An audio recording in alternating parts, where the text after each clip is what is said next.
I call to order the meeting of the Michigan Board of State Canvassers. Good morning, everyone. The first item on our agenda, as is generally our case, is public comment.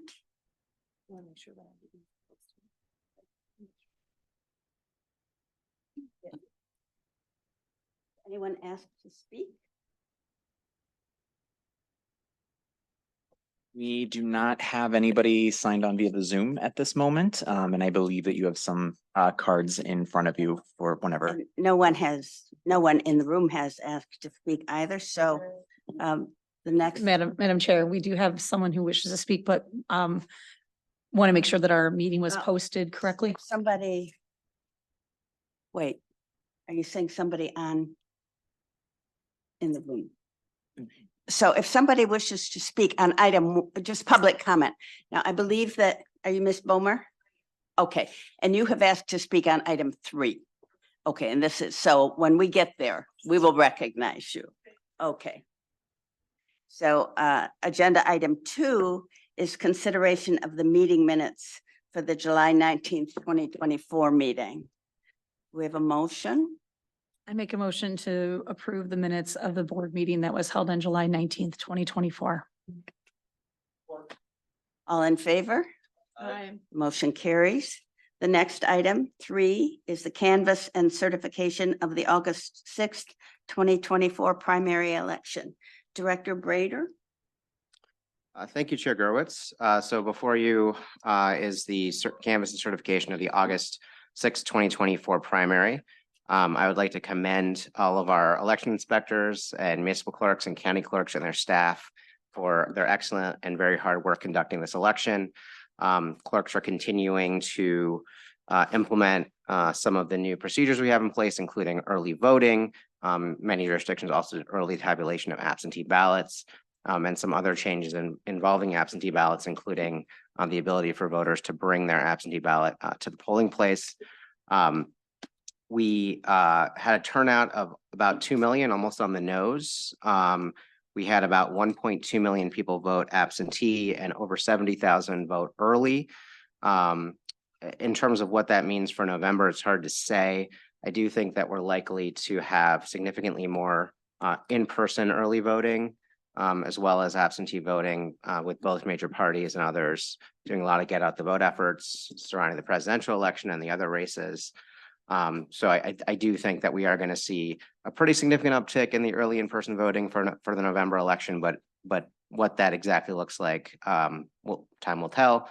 In terms of the canvases, the canvassing boards did not seem to have too much trouble with the new results that were coming their way from early voting and some of the early tabulated absentee ballots. But it's definitely still a new process. They're doing that in addition to the election day and the counting boards, as they always have. So we will be doing some follow-up training and information for the clerks and the canvassing board going into November. But overall, the canvasses went smoothly, certainly compared to 4 years ago when we were dealing with a huge surge in absentee ballots for August and just challenges around COVID. We are seeing fewer issues with precincts being out of balance. And so overall, the canvass process went pretty smoothly, and definitely want to commend all of the clerks and canvassing boards for that as well.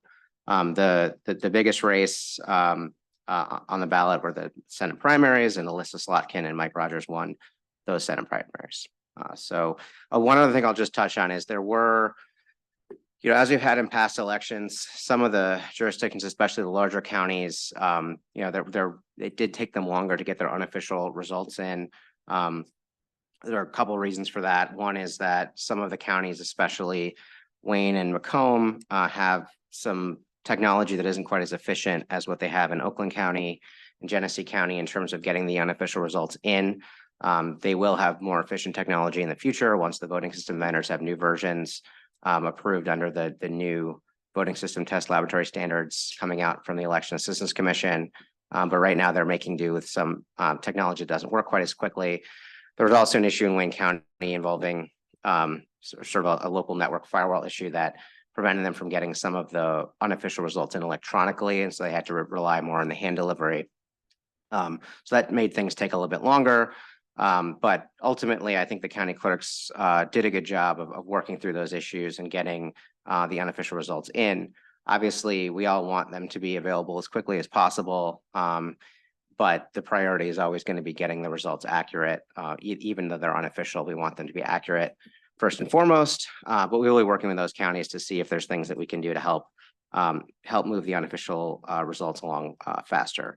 It will be a little different in November. I mean, obviously, it'll be much more intense, but the other factor that is different in November is you do have the media getting results, unofficial results directly from the precincts, looking at the tabulator tapes there that get posted on the wall. So that does get some results in faster to the media sites.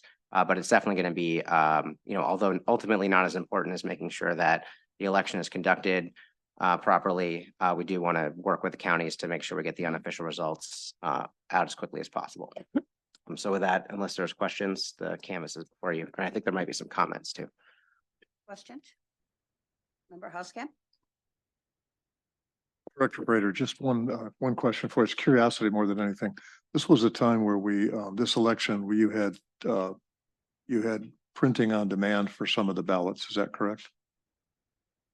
Yes, for early voting, some early voting sites had ballot on demand.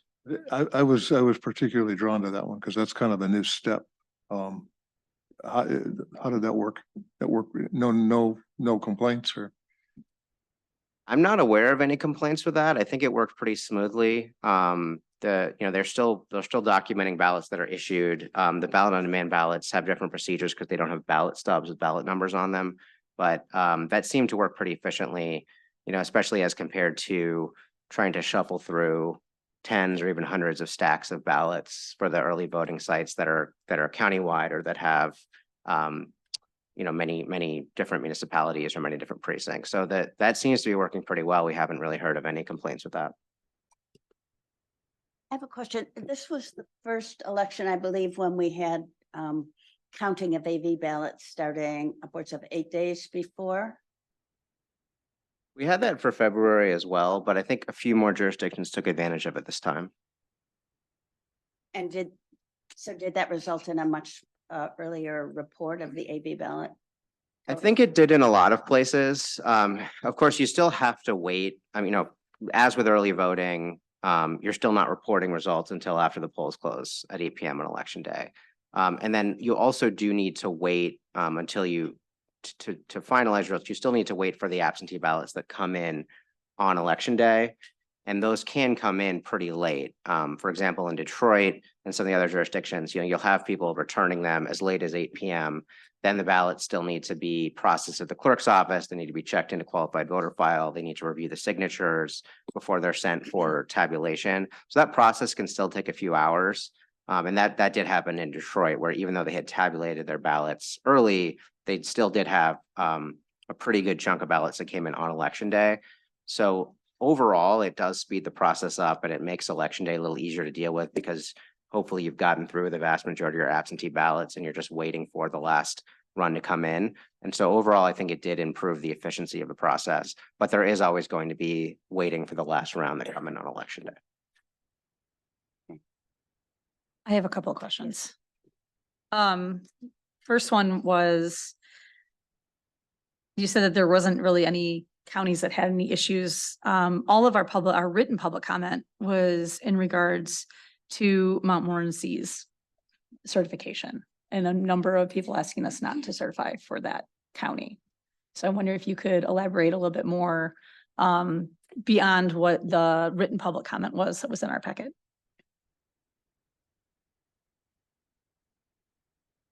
So I'll start and Adam might have some additional things if I'm missing anything, but my understanding is that there were some voters in Montmorency County that were expressing concerns about the way that candidate names are rotated on ballots. There is a standard process in the ballot standards for rotating candidate names in certain races for different precincts. So it's perfectly normal for different ballot styles for candidates' names to appear on different orders. We're not aware of any actual errors in the ballot rotation. I think it was an issue of voters just not understanding how the ballot rotation works. I'm sorry. Can you kind of explain what ballot rotation is? Yeah, so basically in the interest of fairness, there is for some races, the orders in which names appear on ballots are rotated, meaning that in different precincts and different ballot styles, depending on what precinct you live in, you may see the candidates' names in a different order on the ballot. And that's done based on the ballot standards that have been in effect for many years or decades, I think. So there's nothing new about that process, but some voters, if they're in different precincts, may not be aware of that, so they may just be confused by it. No, I appreciate that because it's going through the public comment. I was just a little bit concerned. The second one is a comment that you made about Wayne and Macomb counties and about their that they're working on a different version. Is that something that is going to be coming in front of us before November, or is that something that we've already approved and they haven't implemented? It's something that will be available in future versions of their voting system software. So Wayne County uses Dominion and Macomb County uses ES&S. With the phasing out of modems of unofficial results for those systems, there are other ways that the voting system vendors are working on to get those results over electronically that don't rely on a modem and the tabulator. But we don't have all of that technology available yet. With the new voting system standards and some other tools, the voting system vendors are working on some ways that, although you won't have the results coming from the tabulator, there's other devices you can use or other ways you can send them more efficiently from other equipment that would get them over faster. It's still not going to be instantaneous, but in future, this is past November, but for future years, that technology is on the way and it will help. And that technology would come in front of us as the board for approval, correct? Yes.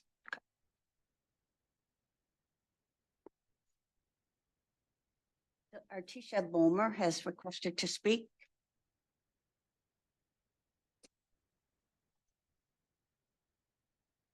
There's a little Okay, button. yeah. Okay.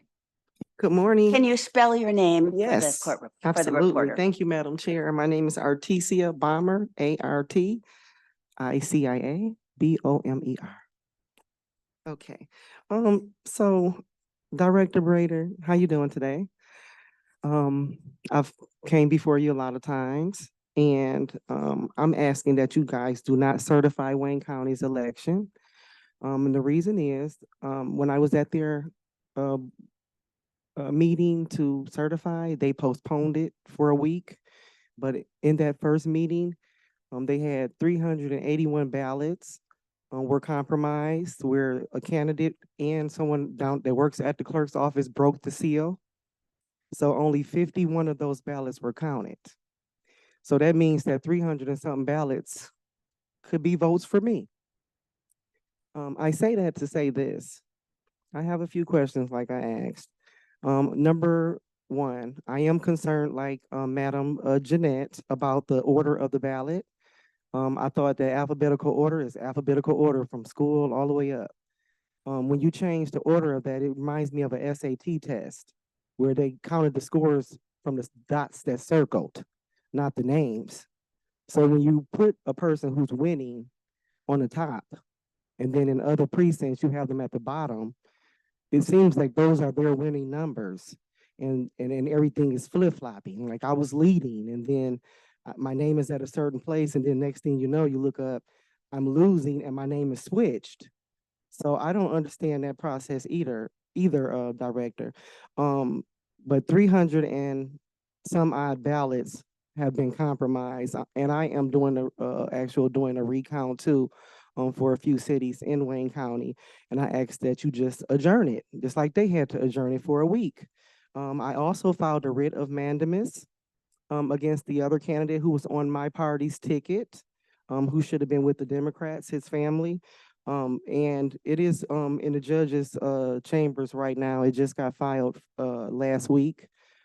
So it is right here, plaintiff's original petition, emergency application for writ of mandamus, injunctive relief, and incorporated brief. And in here states a lot of fraud that happened with a candidate that's on our ballot that I've asked time and time again for the county clerk to remove that fraudulent person from our ballot, because you're right. I commend the clerks too, Director Brader. I think that we're looking up instead of down. I think we're looking in a more forward situation where we're going to have free and fair elections, because we have a lot of election integrities out here fighting for us, and I'm one of them too. So I'm asking that you guys do not certify. And the question that I have is, have you all ever adjourned certifying elections? Director Brader, are you aware of any of the issues that Ms. Boomer is raising? Yeah, well, so in terms of the candidate rotation, it seems like there's, again, this is not a new process. The tabulators know what order the names are on each ballot, so the tabulators are programmed with the ballots. So yes, the names are in a different place from precinct to precinct, depending on the rotation, but the tabulator for each precinct is taking the votes that were cast for each of those candidates and combining them to the same name. So that's tested. We have pre-election testing, we have logic and accuracy testing. So that's not a new process, and it doesn't result in tabulation errors. In terms of the precinct where not enough ballots were tabulated, my understanding is that there was a problem with how some of the ballots didn't get tabulated on election night. And I think that was having to do with some delays with duplication of ballots that slowed the process down.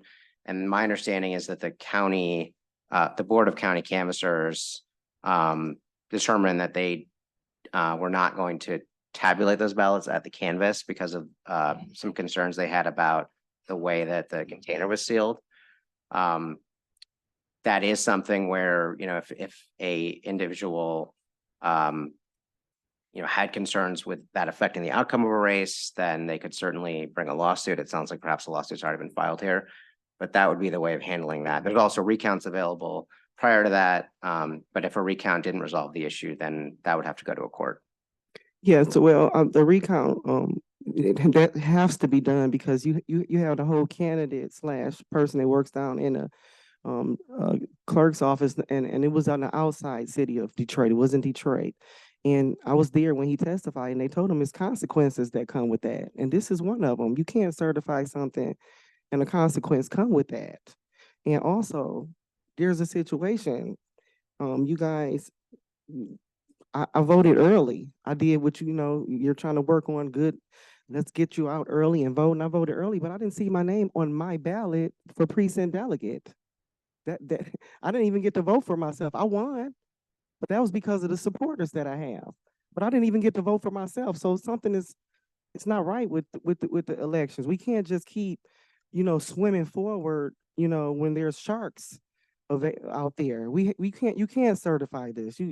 This is not about stop the steals. It's not about that, Director Brader. Trust me, I commended the clerks. This is not even a clerk issue. This is a fraudulent candidate who is jeopardizing, and Ukraine could possibly be involved. So this is very serious, even if you're adjourning, because these votes have to be counted over. I do want to recount on, I say about 4 cities in Wayne County, and that I know that I should have won. So I'm just letting you know, it's not just, I'm here, I'm eating some sour grapes. No. I was willing to be okay with everything this time around, because, I do believe in a higher being. And I believe that, one day and someday justice will be served on those items. But today, I don't agree with the certification. 300 and some ballots, and also 48 something thousand ballots are missing from our count on the Republican ticket. So I'm very concerned about that. And this is not coming from just me. This is coming from people who are researching election integrity, and they saw the numbers, and our numbers are just not adding up. So yes, although we do commend the clerks, this is really not just the clerks' faults. These are some of the people that work for the clerks and that's making it hard for the clerks. So I just want to let you know, it's a lot going on in Wayne County. And I know I've talked a long time, I'm going to be done in a minute, but the name switching from the top to the bottom to the top, I'm not with that at all. That's just suspect to me. Because like I said, every time my name was winning, at the top of a ballot, then I get switched to the bottom, and then it's almost as if the other person is getting all those winning votes. So that is a concern. And then Hamtramck, Michigan, where most of those votes came for my challenger. They've had ballots, fraud, election fraud in Hamtramck real heavy in 2017. I don't know if you remember or not. But it's still going on. They still have people testifying and writing affidavits to it. So that's definitely one main key city that I am going to recheck. I won Detroit, but it still seems like something is not right with his numbers. And I just, it's just overwhelming, but I'll just ask the whole board, Yeah. to, if you guys adjourn or something, because I do have this writ of mandamus. The clerk's office, they had me do this because they said they can't remove a person from the ballot. So that is one question I want to ask you, Director Bader. Who has the Yeah. authority besides a judge to, remove someone from the ballot? Anybody know up there that could tell me? Well, it depends on the race. I mean, it depends on who the filing official is. Depends on if it's an affidavit of identity issue or a qualifying petition issue. But if it's a city candidate, it would likely be the county clerk making that determination. So it's the truth that a county clerk can remove a candidate from the ballot? Well, I mean, this happens at the filing period, so it's not post-election. But that's determined, this is similar issues to what the Board of Right. State Canvassers deals with. We have disputes about candidate eligibility that happens before the election. So we appreciate your being here. I believe, I'm quite confident that the Wayne County results were certified by the Wayne County Board Yes, of they were. Canvassers. And so it is not for us to question that result or investigate it, but you know that after we certify that you have the right to request a recount.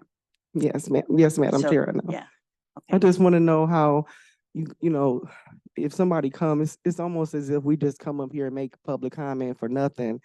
It's like, no, we're doing all the work ourselves, and this is so serious. Like, we have to be more careful who we're letting on our ballot, guys. We have to be more careful. Maybe you guys can put some type of order in for next elections. Sir, Ma'am, could I just ask you for one favor? Would you let us, can I just look at your? I wanted file? you guys to, but she couldn't make the copies. But yes, I would love for you guys to Would you look do at that? I'd this. just be interested to read it if I You, could. you need to. I would love for, especially Director Brader, to read it. Thank you.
What you have just given to us is a complaint that was filed in Wayne County Circuit Court regarding, right?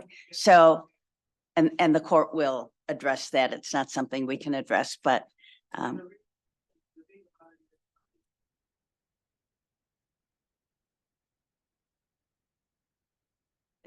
right. But this is not a decision that we are authorized to make. Yeah. Okay. Yeah.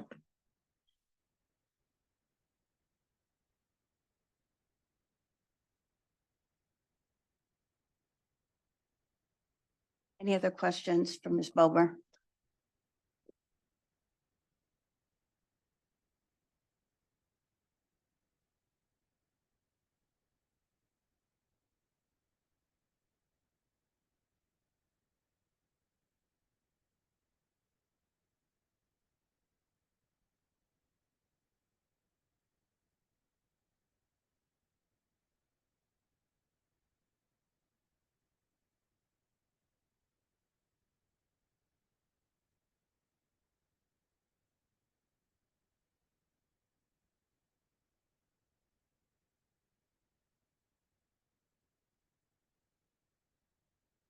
Do we have a motion regarding agenda item 3?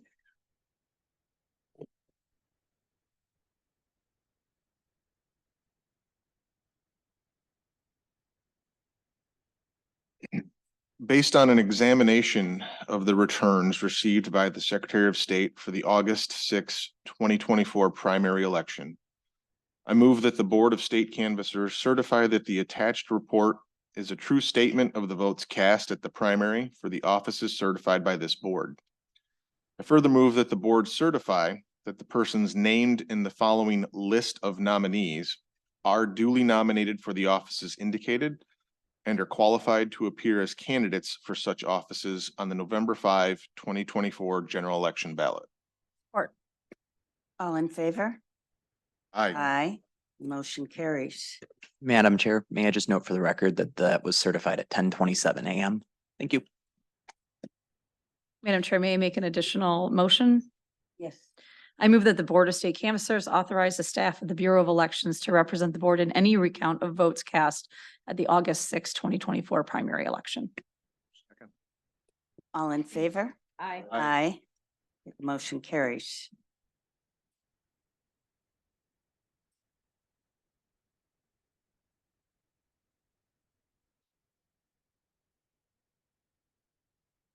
The next item on the agenda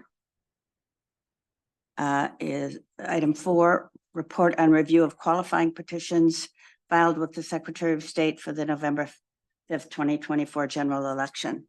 Director Brader. Thank you, Chair Gerwood. So this is this concerns no party affiliation candidates for November. It does not include Cornell West and Iaduri. Those we have separate items for you to look at. But these are the candidates that submitted signatures and that we determined had sufficient number of valid signatures. So one of them is a candidate for president, Joseph Kishore. Based on the sample we pulled, we determined that he had sufficient number of valid signatures. And there's also a state rep candidate, Catherine Albro. That was not done through random sampling, but we also determined that she had enough valid signatures. There were no challenges. So these candidates' names appear on a motion for you to approve for the ballot. Questions for Director Brader?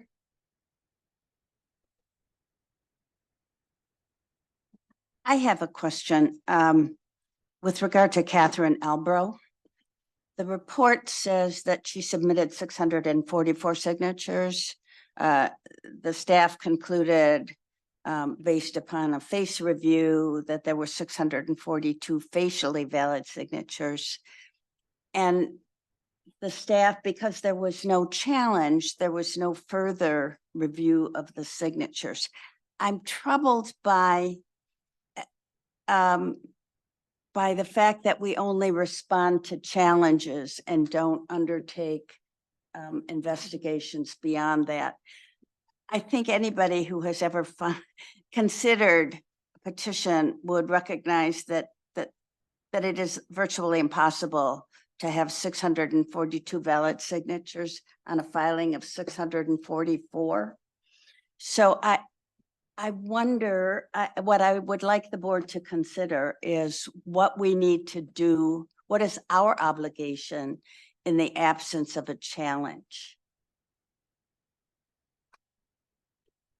If I could just break through. So we do still, we do conduct a face review of the entire petition, and you know, as with any petition, if we see clear indications of fraud, we're still flagging those and reviewing them. But it's true that we don't look at every single signature in the absence of a challenge. That's part of the reason, of course, why we recommended moving to random sampling for the larger petitions. But we would need some, either a lot more staff or some technology solution if we were going to try to affirmatively review every single signature and every single petition.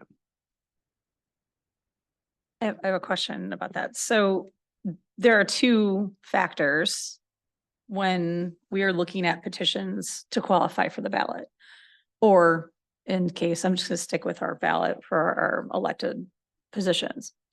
One is even if it was a random sample, or in the case of a representative, because the numbers are not too large, we're just doing a facial review. Are we also looking and investigating circulator. Because a circulator, if the circulator is where the question is, the determination of whether or not that circulator box is correct would also indicate whether or not you're going to accept any of those signatures. Am I correct in that?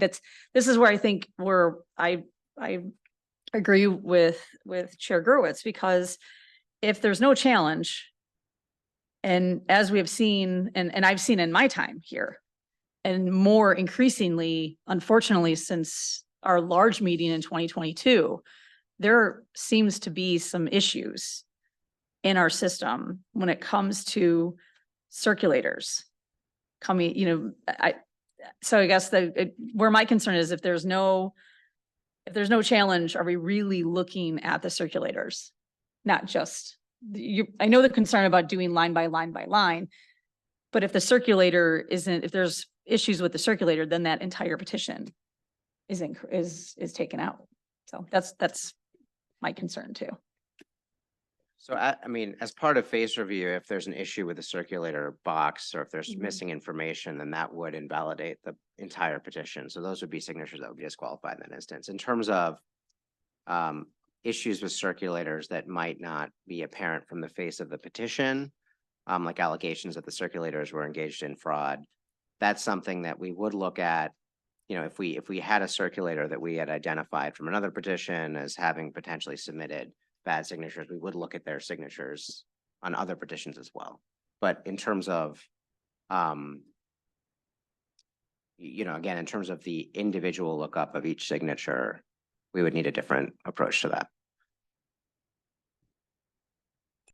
I understand I understand where the chair's coming from. The idea that somebody could be submitting bad petitions, and the only way they're going to be reviewed is if somebody challenges.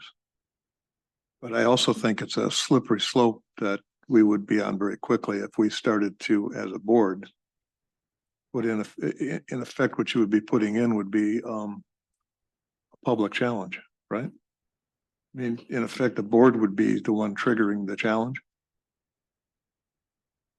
Is that Well, but I think it's the board's obligation to make sure that the to make petitions sure are that the correct? petitions are sufficient. So it's not really the board challenging, but the board, I mean, it seems to me the board carrying out its statutory obligation.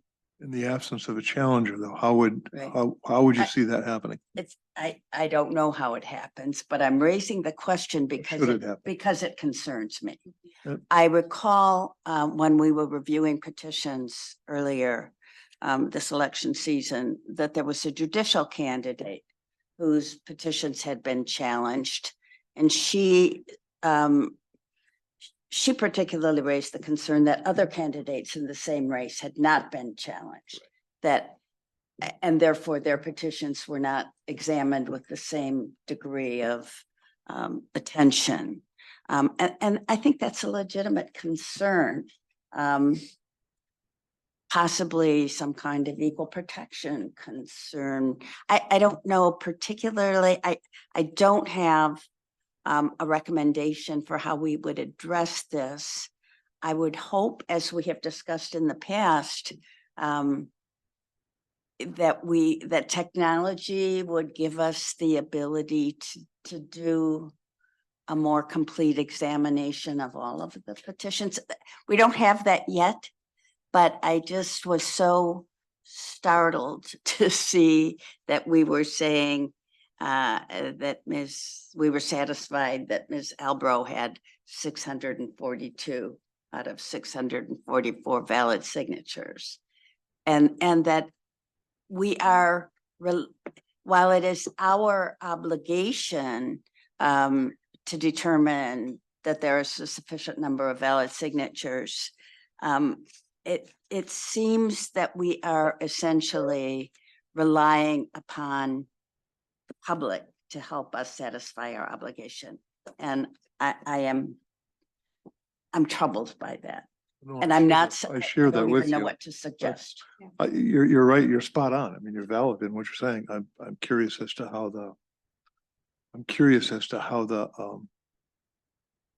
the board or the Department of Elections would would put something in place to satisfy that. I think Director Brader said they would hire more staff. Well, more staff, but I mean, that puts the Department of Elections in a really, especially in a busy season, that would put you in a very bad position of, we just went through an entire year of trying to help you streamline operations. It seems like this would undo a lot of what we've just accomplished, wouldn't it? I'm trying to pick my words carefully for a change.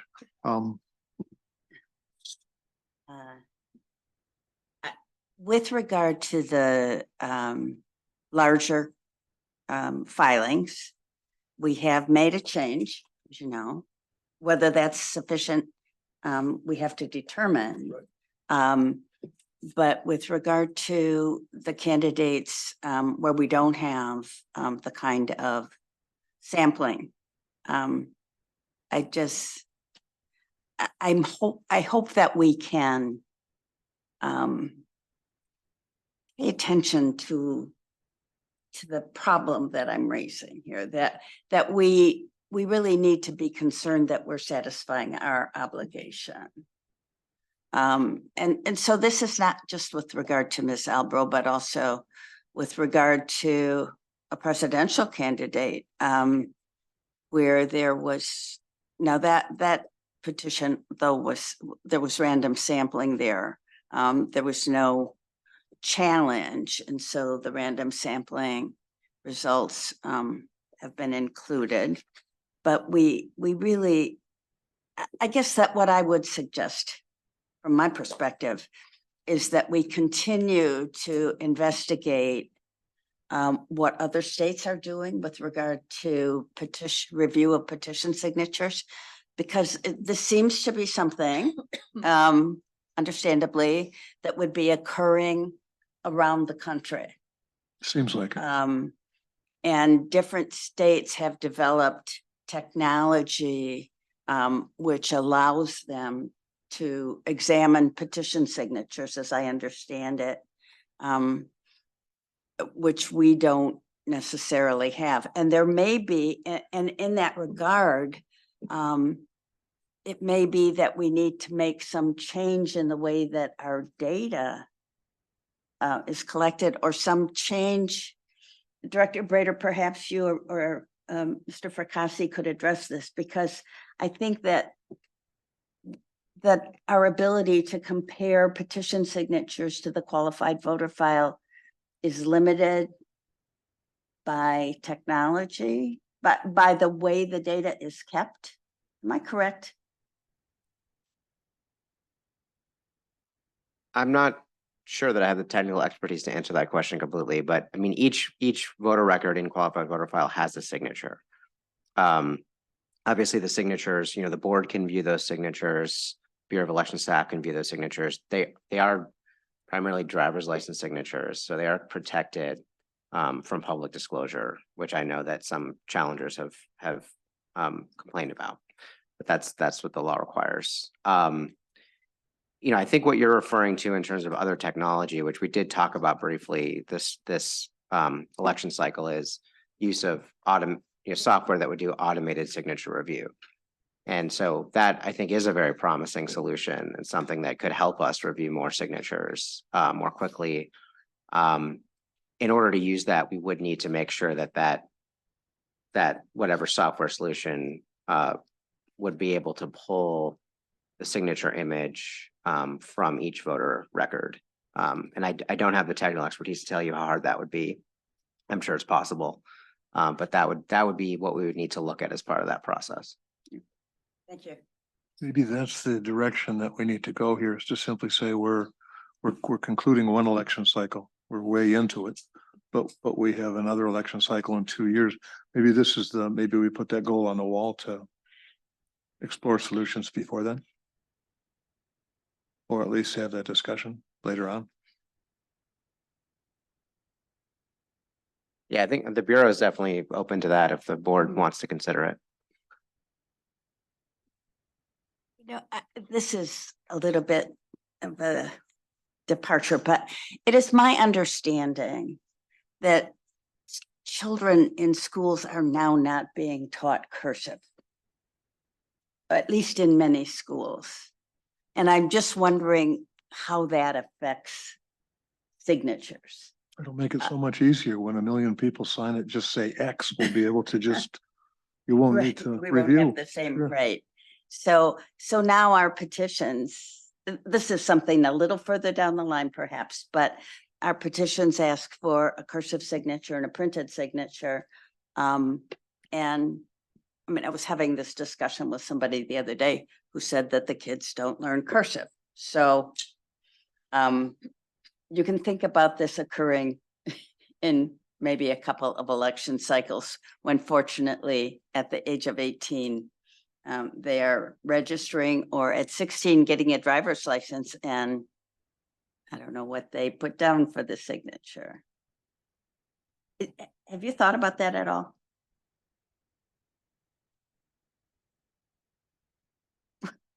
Yeah, well, so I mean, in terms of signatures, I mean, of course you can, your signature can be your printed name. I mean, people can sign however they want to. Handwriting is definitely of concern in a lot of contexts. I mean, I certainly, again, don't have the expertise to speak to how decreasing statewide and national penmanship skill would affect signature review.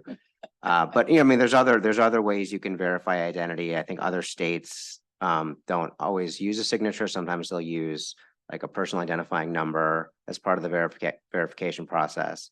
That would require statutory changes to do in Michigan. But those would be other ways of dealing with that problem. It's a problem that we will address at some time in the future. Okay. But to close the loop on what you were discussing with Albro, in effect, the Board of Elections did a facial review.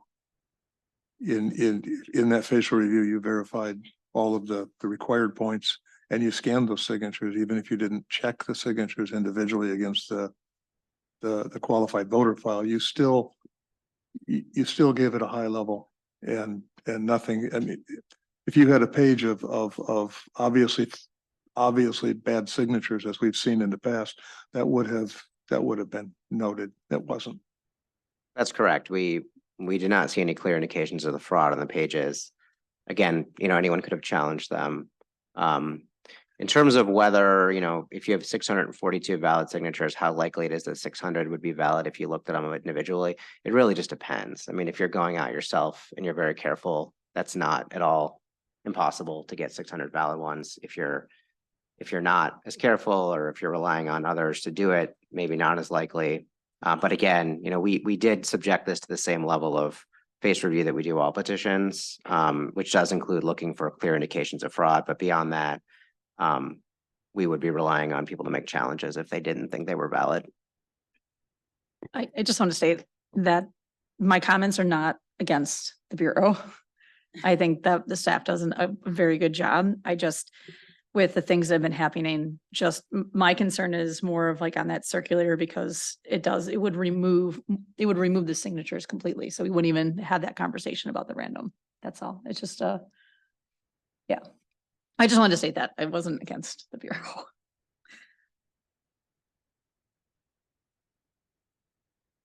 We had the motion regarding 3. Okay. Do we have a motion? Do we have any other discussion regarding agenda item number 4? Okay, hearing none. Do we have a motion? I'll tackle this one.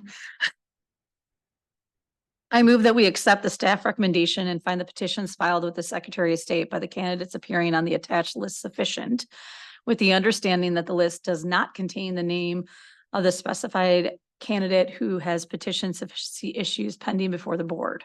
I further move that the candidates who filed a sufficient petition with the Secretary of State as a candidate without party affiliation for the offices of President of the United States and state representative be certified to the Secretary of State for the November 5th, 2024 election ballot. This certification is to include any additional candidates we find to have filed sufficient petitions under today's hearing. All in favor? Aye. The motion carries. The next item on the agenda, number 5, is consideration of the sufficiency of the qualifying petitions submitted by Shiva Ayadurai for the office of United States President. Director Brader? Thank you, Chair Growitz. So this is a candidate that was attempting to qualify for the ballot as a nonpartisan, a no partisan affiliation candidate, an independent candidate for president. The candidate was required to submit 12,000 valid signatures, and the total filing only included 889. So we determined that the candidate did not have a sufficient number of valid signatures. Questions? Do we have a motion? I move that the board accept the staff recommendation and find the qualifying petition filed by Shiva Ayadurai insufficient. All in favor? Aye. Motion carries. Next item on the agenda, number 6, consideration of the sufficiency of the qualifying petitions submitted by Cornell West for the office of United States President. Director Brader? Thank you, Chair Growitz. So this candidate was also attempting to qualify as a nonpartisan affiliated candidate for the ballot for November. The candidate submitted an affidavit of identity and a qualifying petitions. At the time we placed this on the board's agenda, the Department of State had disqualified the candidate based on the affidavit of identity. But there was a court challenge pending. So we were going to recommend that the Board of State Canvassers consider the petitions regardless, because of the possibility that the court would reverse the Department of State's determination. And if that were to be the case, there would be very little time to reconvene to consider the candidates' qualifying petitions. On Saturday, I believe, court determined that, in fact, non-party affiliated candidates do not need to complete an affidavit of identity. So the court determined that if this candidate has enough signatures, the candidate should go on the ballot. Of course, there could be appeals there, but that's what the court ordered. And so at the moment, the candidate is to be placed on the ballot pending the review of the nominating of the qualifying petition. So because this was a statewide race, presidential race, we used random sampling here, as we did with the U.S. Senate candidates back prior to the August election. The candidate needed to have 12,000 valid signatures. The total filing consisted of 26,934 signatures. And based on that, the sample that we drew of 750 signatures needed to have 335 valid signatures. So based on the sample, we determined that there were 466 valid signatures that were in the sample, which was well above the threshold to determine that the candidate had a sufficient number of valid signatures. We did get a challenge, I think 2 challenges to this petition, which are noted in the staff report. They were talking about signatures both within and outside of the sample. As with some of the challenges that we got prior to August, including some of the challenges we got like to Mike Rogers, we were not considering challenges to signatures outside of the sample, because whatever level of invalid signatures that were in the petition overall would be reflected proportionally in the sample, which is the purpose of doing random sampling. So those challenges outside of the universe, outside of the sample, had no bearing on our determination. We did review some of the challenges, or we did review all the challenges that were in to signatures in the sample. And that resulted in an additional 18 that were removed. So after the challenge, we had 448 valid signatures, which is still well above the threshold for 335. So we're still recommending to certify based on that. I think we got some additional information contesting that determination from some of the challengers, which I'm sure you'll hear about.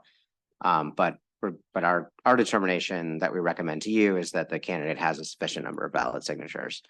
One other thing I just want to note, which is noted in the staff report, is there were a few signatures that we misreported in terms of the line number in the sample. So we did provide those last week as well. But you know, that wasn't enough to affect the determination regardless. We have three people who have requested to speak to this item on the agenda. Mark Brewer.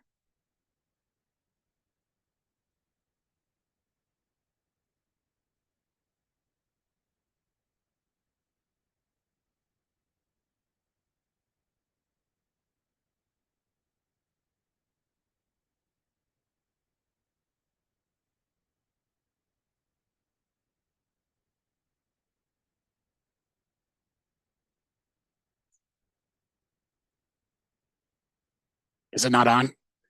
It's on. Ah, great. Thank you, Member Dawn.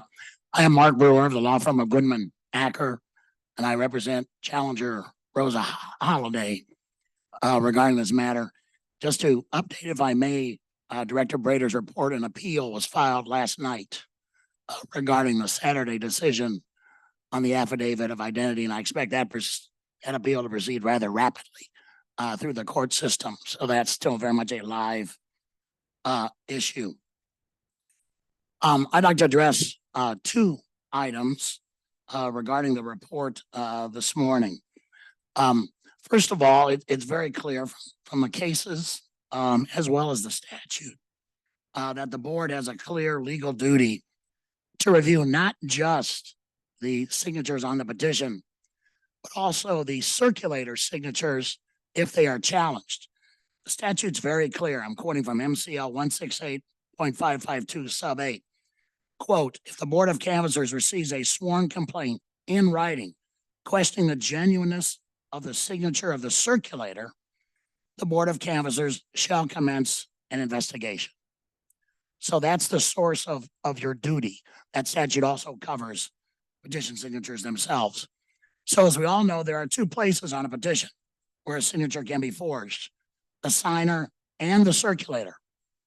Your current random sampling method only checks the signatures of the signers.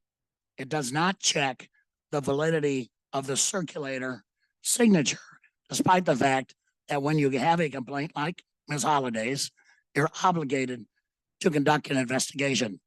And the consequences of that are quite severe.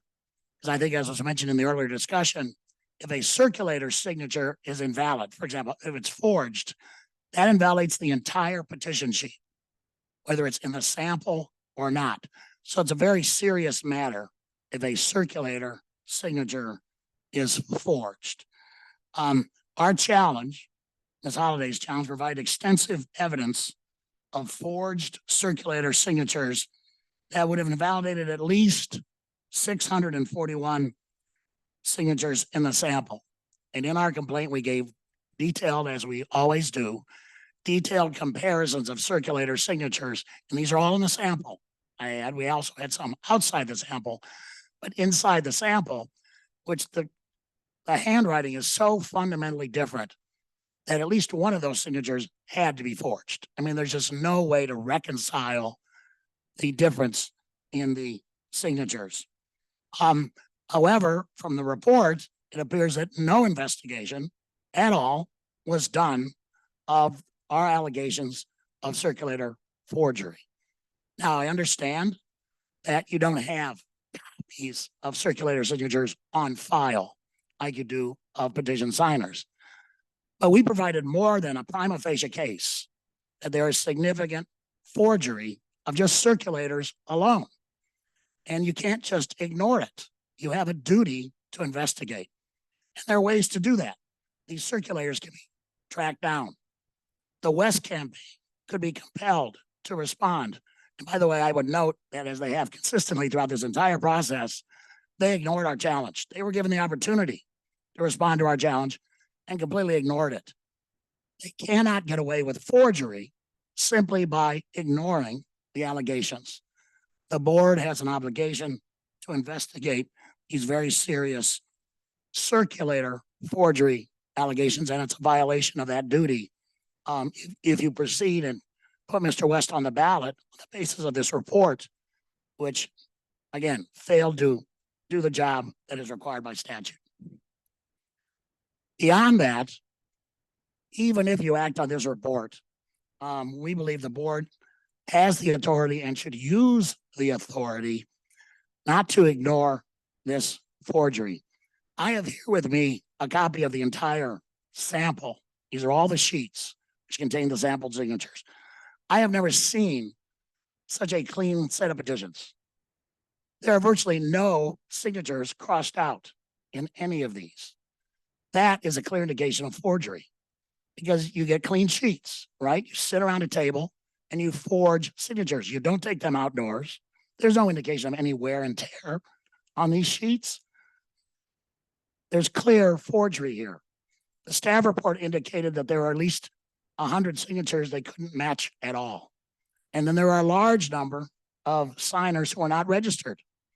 Well, Michigan has a very high voter registration rate, and to have that many unregistered signers is again indication that there was significant forgery here. Based on the staff report alone, I think you can easily conclude that there are thousands of forged signatures in the West filing. Now, the report will say, well, he still got enough. But we asked the board not to turn a blind eye to a candidate for president of the United States who knowingly filed what may be more than 10,000 forged signatures. We don't have a determinative count, but even based on the staff report, you conclude that there are thousands of forged signatures here. Because if you put him on the ballot, what you are saying to forgers is you can get away with forgery. All you got to do is meet the random sampling method, and you can have as many forged signatures as you like, and you're going to get on the ballot in Michigan. The Michigan election law gives you the authority to deny somebody like Mr. West, who committed forgery on such a massive scale, the authority to deny him access to the ballot. And that authority is found in MCL 168.544C 8 through 11. And then the follow-up provisions in that portion of the law, which again give you the ability to deny somebody access to the ballot if they aided and abetted the commission of a number of crimes, including forgery. Mr. West, on a massive scale, is aiding and abetting forgery. He hired these people that submitted these signatures. He submitted these signatures, and the forgery is so obvious that even a cursory examination would have revealed that. But nonetheless, in came 27,000 signatures, at least several thousand of which are clearly forged. So, notwithstanding the results of the random sampling, we urge this board not to turn a blind eye to this massive forgery and to deny Mr. West on the ballot, access to the ballot. So for those two reasons, we would ask you not to certify here today. At a minimum, ask the staff, and there's plenty of time to do this. We've got a couple of weeks before we have to have the final list of candidates. At a minimum, ask the circulators to investigate these very serious allegations of circulator forgery. We believe if you do so, Mr. West will fall well beneath the threshold for getting on the ballot. Thank you very much. And with that, I'd be glad to answer questions. Questions for Mr. Brewer? Just a couple easy questions. There's two issues you're laying out here. If I'm understanding correctly, the first issue is you're making the claim that there are forged circulator signatures. Yes. But do you have any evidence of that? Yes, it was in our complaint. And I have a copy here of our complaint that was filed several weeks ago. And we have example after example, Mr. Hauskamp, of where we compare signatures between petitions. These are signatures of circulators, and they are clearly different. There's no way that the same person signed as circulator. And we give example after example of that. And the circulators responsible for this are responsible for hundreds, if not thousands, of signatures that were submitted by Mr. West. The evidence is quite clear, and it really begs an investigation, and the statute requires an investigation. The second question to you is that you're talking about where we suddenly went from circulators to tens of thousands of forged signatures in the paperwork you have there. you're making a lot of conjecture, I think, aren't you? Right. I mean, So- let's be straightforward here a second. We've gone through a year of going through, what does random sampling really mean? To the assertion that you're making, or the claim that you're making that there are tens of thousands of invalid signatures there would have most certainly showed up in the sample that was randomly pulled. Pardon me if I misspoke. I never said there were tens of thousands. West only filed 27,000. But I believe based on the math, there could be at least 10,000 forged signatures among those 27,000. Just based on the staff report, Mr. Hauskamp, the staff report found that there were 101 signatures that didn't match the QVF at all. Clearly forged, no match whatsoever. That there are another 127 signers who are not registered. That's astounding, given our 90% plus registration rate in Michigan. If you combine those two together, that means that upwards of 228 signatures and a 750 signature sample were forged or likely forged. That's 30% of 27,000. Do the math. That's several thousand, approaching 10,000. And again, I'm just basing that on a staff report. We have additional evidence in our complaint, and that staff report didn't even talk about or investigate the circulator forgery, which would have disqualified, we believe, hundreds of more signatures in the sample and probably thousands of more in the filing itself. So there was a significantly incomplete investigation done here that has to be corrected. The statute requires you to investigate circulator forgery, and that has not been done.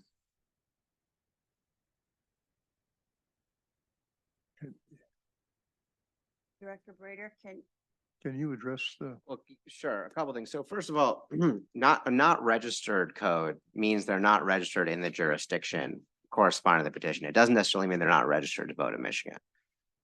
So that would have been, a signature that we threw out, but it doesn't necessarily mean that it didn't correspond to a human being who is registered in Michigan. The second thing was primarily the complaint here is about allegations that people who are not actually the name of the circulator in the circulator block filled that out. There is a requirement that the circulator provision be completed. And if we have evidence or information that leads us to believe that somebody forged a circular signature or is not who they claim to, and they filled that circulator block out, that is something that we would certainly refer for criminal investigation. The board doesn't have a procedure because circulators don't need to be registered voters, there isn't a procedure to determine that signatures are invalid because the circulator is not a registered voter. So we don't really have a process to invalidate signatures based on that type of activity, other than, we would refer it for investigation. And in terms of the number of invalid signatures, even putting aside the not registered issue, it is true that there were a significant number of invalid signatures in this petition overall. And as we did with the other petitions, if we have indications of fraud, we will refer those for criminal investigation. But we also have to make a determination as to whether the candidate had the sufficient number of valid signatures in their petition, regardless of the nature of the invalid signatures, why they were invalid. And in this case, our review based on the sample, based on the procedure that the board approved, did determine that the candidate had enough signatures that were valid. Thank you. So we have been provided, we all have our computers today, and we have the challenges that were filed both by Mr. Brewer and also challenges which were filed by Mr. Tbilcock on behalf of a different client. These are really extensive challenges. I know that you sent us the challenges at the time they were filed. Right. And those were sent to our state government account, where we can't print them. I think that's an issue that we have raised before. And so with a filing that's several hundred pages, it's difficult, I think, to really assess it. I've known Mr. Brewer for 40 years, I think, maybe longer. And I asked him to email me the challenge so that I could print it out and really look at it. And it raises really substantial issues. And I wonder if what we have now is adequate for us to assess those issues. And with regard to the circulator forgery in particular, one thing that Mr. Brewer has pointed out and certainly has submitted evidence of is that that circulators, that a different handwriting is on a number of the petitions with the same circulator name. I mean, there is a what is his name? Albert Isaac. Or Isaac Albert, I'm not sure which one it is. There are signatures for Isaac Albert that differ. Who's the real Isaac Albert? Who's using this name to attest to the way in which the signatures were collected? I think that is a really serious question, particularly because the exhibits, which cannot be accessed on this computer, the exhibits show that Mr. Albert filed a huge number of signatures. And as Mr. Brewer points out, dozens of them all filled out with 10 signatures, but which Mr. Isaac, or Mr. Albert, which of the circulator certificates are accurate and which are not? Who is signing his name? We really don't know, and I don't know what kind of examination the Bureau did. You said, Mr. Director Brader, that you don't have the procedures. Is it because the circulators are out-of-state circulators that we cannot determine more about them? Well, it's not required that a circulator be a registered voter in Michigan, so we don't scrutinize the registration status of the circulator for that reason. And so relatedly, we don't really have a built-in process for verifying that the person who filled out the circulator block and signed it is actually the person who they claim to be. That is something that the board, we could, with the board, try to determine a procedure by which we would scrutinize the identity of the circulator. But because the registration side of the circulator is not a basis to disqualify the signature on the petition, it's not clear, at least to me, it's not clear what we would do with that information once we, determined that there was a impersonation of a circulator on the petition. But, in any case, what we're looking at for the validity of the signature, as long as the circulator block is filled out, is the signature of the person who signed the petition, the voter. I'm sorry, you just said that again? So for purposes of the petition, we're scrutinizing against the voter file the signature of the person who signed the petition, the voter who signed the petition.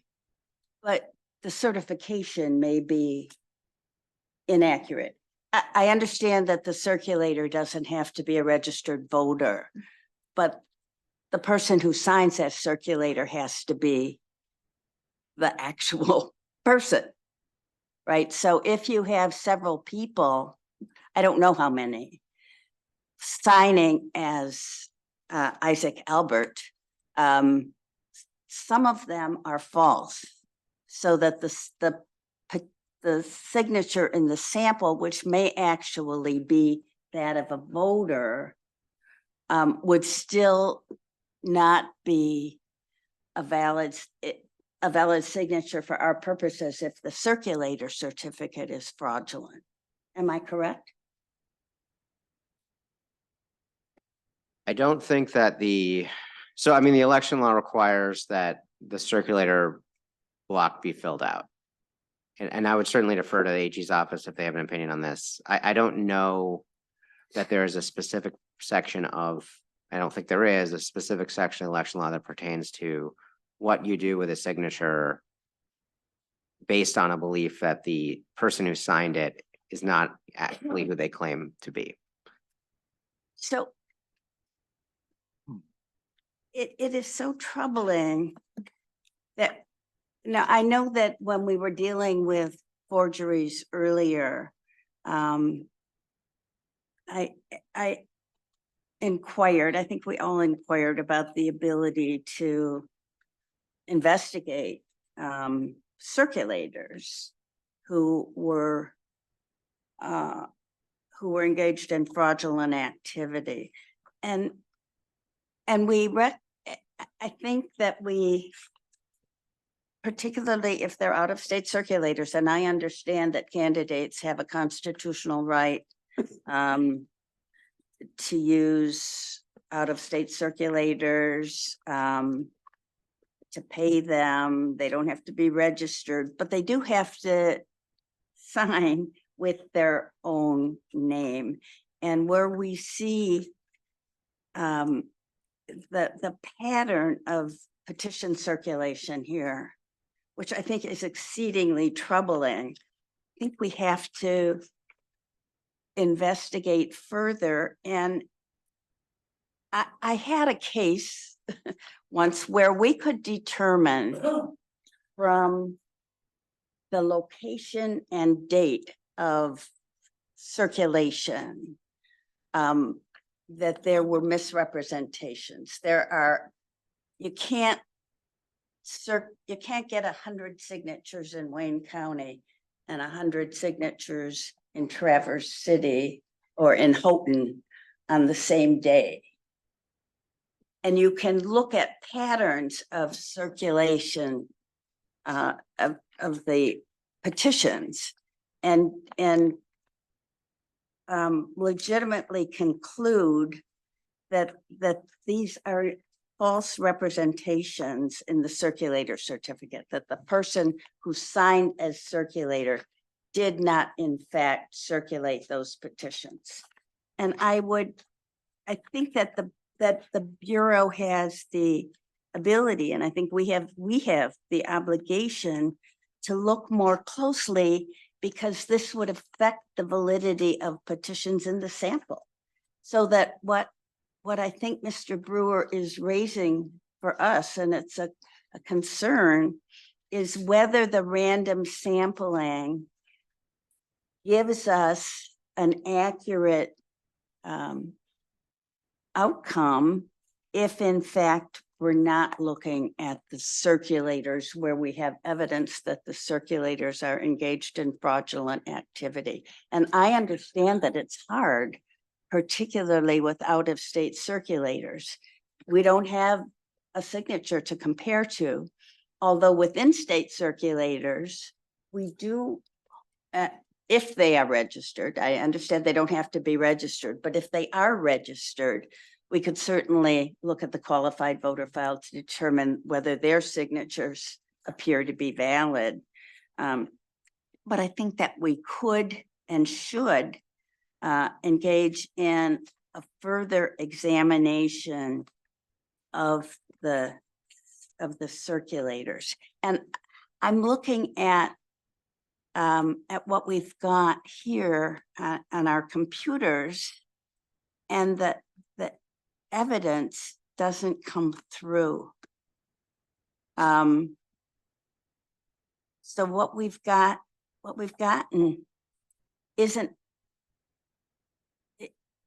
adequate for us to really examine the underlying exhibits. And Madam Chair, if I may ask a Yes. question, Director Brader, please. Can we go back to when we talked about the circulator process and we found that we had fraudulent circulators in 2022, and then obviously going forward from there, what the process is and whether or not that, and I guess this is also to the Attorney General, our representation from there, does this board have the authority to ask for an investigation of these challenges? And what I'm looking at is these challenges came in July, correct? It's correct. They came in July. In terms of the question of whether or not the board has authority to ask for investigation, I would need to refer to the Yeah. AG's office on that one. Thank you. I'm sorry, what was the question? Does the board have the authority to ask for an investigation on these challenges that have been coming in on these, for circulator?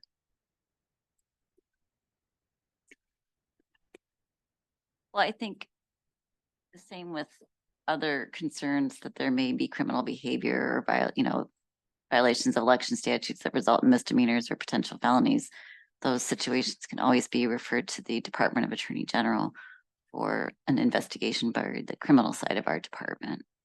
Can I inquire at this time where the charges are from, I believe, the 2022? I can try to get an update, but those are, I think they've been bound over, and so they are in criminal court. But that would be an update I'd be interested in as well. We can get that.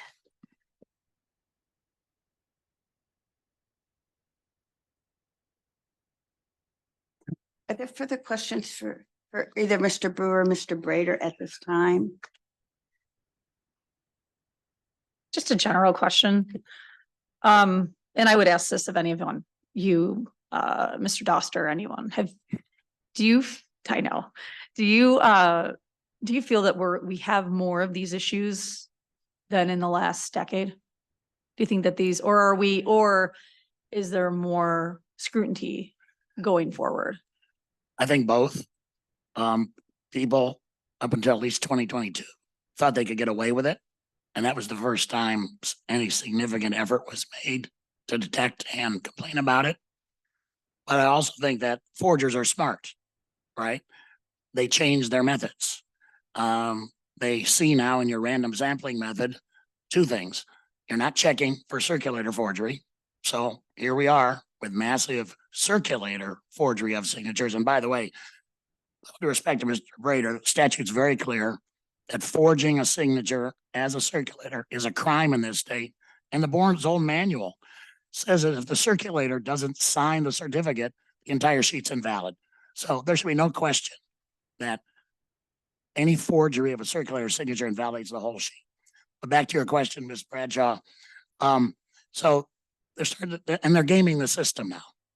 What they have discovered, and it's evident here in what's happened with the West, is that they can puff up the number. They can enhance the number of signatures with thousands of forgeries. That makes the odds of surviving the random sampling process much greater, right? Because you only need a certain percentage of thousands and thousands of signatures. Well, if you can enhance your numbers with thousands of forgeries and get away with it, it games the random sampling system. And I think that is exactly what has occurred here with Mr. West. In my original petition, one of the requests we made was take out the forged signatures and run a new sample without the forged signatures. That would be a true sample of valid signatures, and it would prevent people like West from gaming the system by enhancing their odds by filing thousands of forged signatures. So the random sampling system has its benefits, but they are limited. They are very limited. They can be gamed, and the current system doesn't catch circulator forgery, which the law requires that it must. You still have one issue. Again, you're the attorney, not me. But I still go back to the fact that you have no bona fide working samples of a signature for a circulator. You are basing all of this on the fact that you have multiple pieces of paper and you're making it on the sample. You're basing Mr. Isaac, was it? You're No, basing the it- fact that he's got forged signatures based on you comparing multiple copies of his signature, none of which are on an official document, right? There is no official signature. There is no official signature, but all of our examples are pulled from the West petitions, both inside and outside the sample. And with all of them, If we look at us, if the process here, the way it always works is when you come to us and you have a set of challenges and you have a set of signatures that you have reviewed against the QVF on a voter. You have an on-file legal signature that you are comparing to and saying, this isn't valid. Now you're coming to us though with a little bit of a different argument. You're saying, here's a signature from a circulator that we have no idea who he is. We have no idea what his signature is. We're simply going to compare a couple of sheets. Right? Mr. There Housekeeper. there is no legal signature here to compare to. Mr. Housekeeper, if I may, first of all, when we challenge petition signatures, we don't have access to the QVF. We base our examination on patterns of forgery, like this board considered and found a lot of forgery through 5 candidates off the ballot in 2022. And we do the same type of examination of circulators. We go through the petitions that were filed and we compare the signature styles. Again, the same evidence this board has accepted for years of forgery. You don't have some kind of base to compare the signature to. But I think it's fair to conclude that at least one of these signatures by these circulators is forged. And you have ways to investigate that. Haul the West campaign in here and make them explain this. Frankly, if we were in court, I'd be moving for a default judgment this morning because West hasn't shown up to defend his fraud, right? We have made the allegations, prima facie allegations that the statute requires be investigated. He has not responded, which in court would be an admission that he committed forgery and he would be tossed off the ballot. He's been given ample due process here, which you can give him one more bite at the apple. Bring his campaign in here and make them defend this to either you or to your staff. There are other ways to investigate too, as Ms. Gerwitz indicated. You can look at signature, you can look at collection patterns. Nobody collects signatures in Houghton and in Detroit on the same day. So clearly there's forgery there. Nobody is doing that. It's not physically possible. There are other ways to do that. But the problem here is that none of those ways were used. Our evidence of circulator forgery was simply ignored. Director Brader, can I ask, Mr. Brewer's challenge and the other challenges were filed in July? Is that correct? Yes. And have we had any response from the West campaign? No. So I know that that in the last 2 days of our hearings, we spent a lot of time dealing with late efforts to rebut allegations about petition invalidity. But we have had nothing from Mr. West saying, in fact, these, like the circulator signatures are legitimate. Is that correct? We didn't get anything from the campaign that was contesting what the challenges said about the signatures. There may be a representative here today, but I believe there is. we haven't got anything in writing. But we have had nothing Correct. at all. Okay. Any further questions for Mr. Brewer? Thank you all very much.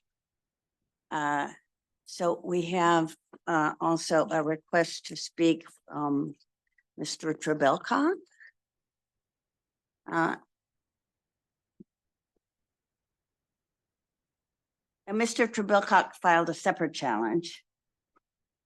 And the staff report addresses both challenges. Morning, Mr. Trebelkon. Good morning. Chris Trebelkok from Clark Hill on behalf of the Michigan Democratic Party in Lavore Barnes. I agree with much, if not all, of what Mr. Brewer has to say. Particularly as it regards to the sample procedure. It has its benefits, but it has its limitations, and it's math. And you can game the system with math, because if you add signatures, fraudulent signatures, it changes the math, because it changes the number that has to go into the sample, and it changes the validity rate of what's required within the sample, which is why when we submitted our challenge, we went beyond just the sample, and we addressed the problems in the sample, as well as addressing the problems in the entirety of the universe. I would also like to point out a couple of things, is that, and it's somewhat of a question, is that there was a recent decision, Wickman v. Norway Township Clerk, which reestablished and changed the review process for signatures as well as circulators, requiring in some cases a higher standard and a strict scrutiny. And I want to make sure that the board and the Bureau staff has updated their policies and review procedures to adhere to that new standard. And in the Wickman case, they threw out sheets of petitions because the circulators indicated they lived in Iron Mountain, Frau Duper, but they really were registered in Norway Township. And that was incorrect. And they tossed those sheets of which those circulators were gathered. Those are some of the similar type errors that we noted in the circulator challenges that we submitted, and again, changes the sample process and changes the math. That's in addition to all the forgery. Again, the other issue I see in the staff report is that there's no way for a challenger to come, because we don't know what 100 signatures the Bureau said were valid from at least half the congressional district. Now, it's great to see that it's noted in the report that that was reviewed and confirmed, but as a challenger, we have no way to challenge which signatures. So we're forced to then review the entirety of the sample to see if there are or not, but we don't know which signatures the Bureau determined were the 100 valid in the congressional sample. I would also note that Joseph Kilshore also filed in this case, and you certified those signatures. Were those signatures compared to see if there were any duplicates with the West campaign? Because that would invalidate signatures. Now, I know the West staff report noted some 16 duplicates in the West sample, but I'm not clear whether those were internal duplicates within the West sample or whether those were duplicates because they were signed after that same voter had signed for Kilshore as an independent candidate. That review is necessary because that invalidates signatures, and I'm not sure that happened. So I'd like to also address the issue about there being no process or procedure to challenge these signatures or the circulators, and particularly Member Hauskamp. We cannot outsource democracy. We cannot shortcut democracy. And the state of Michigan and the Bureau and this board's obligation is to verify those things. And there is a process and procedure. It's called, they submit, the staff gives the board a report based on their review. That's a piece of evidence. The challengers come forward with their evidence, and then you review it and vote. That is the process and procedure. It is incumbent on the four of you. You cannot outsource this obligation. You cannot privatize it. You cannot put it on challengers to come forward. The Bureau, like they do, like the West Challenge, could contact the other states of the circulators. If Mr. Hauskamp wanted to see a sample signature, see if that individual has a sample signature on file with Florida. That's one possibility. As Mr. Brewer suggested, I think the burden is on the West campaign to come forward as other campaigns have done and bring affidavits from their circulators and say, yes, I circulated this. Yes, this is my signature. Other campaigns have done that. Mr. West has not. So again, I think the process that should be put in place is that this board satisfy itself that it's completed its independent duty under the statute to investigate and review it And with the errors in the sample process and the circulator issues, we said, pull a new sample, review it, and review the entirety of the circulator challenges that have been presented by Mr. Brewer and myself. Questions for Mr. Trebilcock? As I said, I would.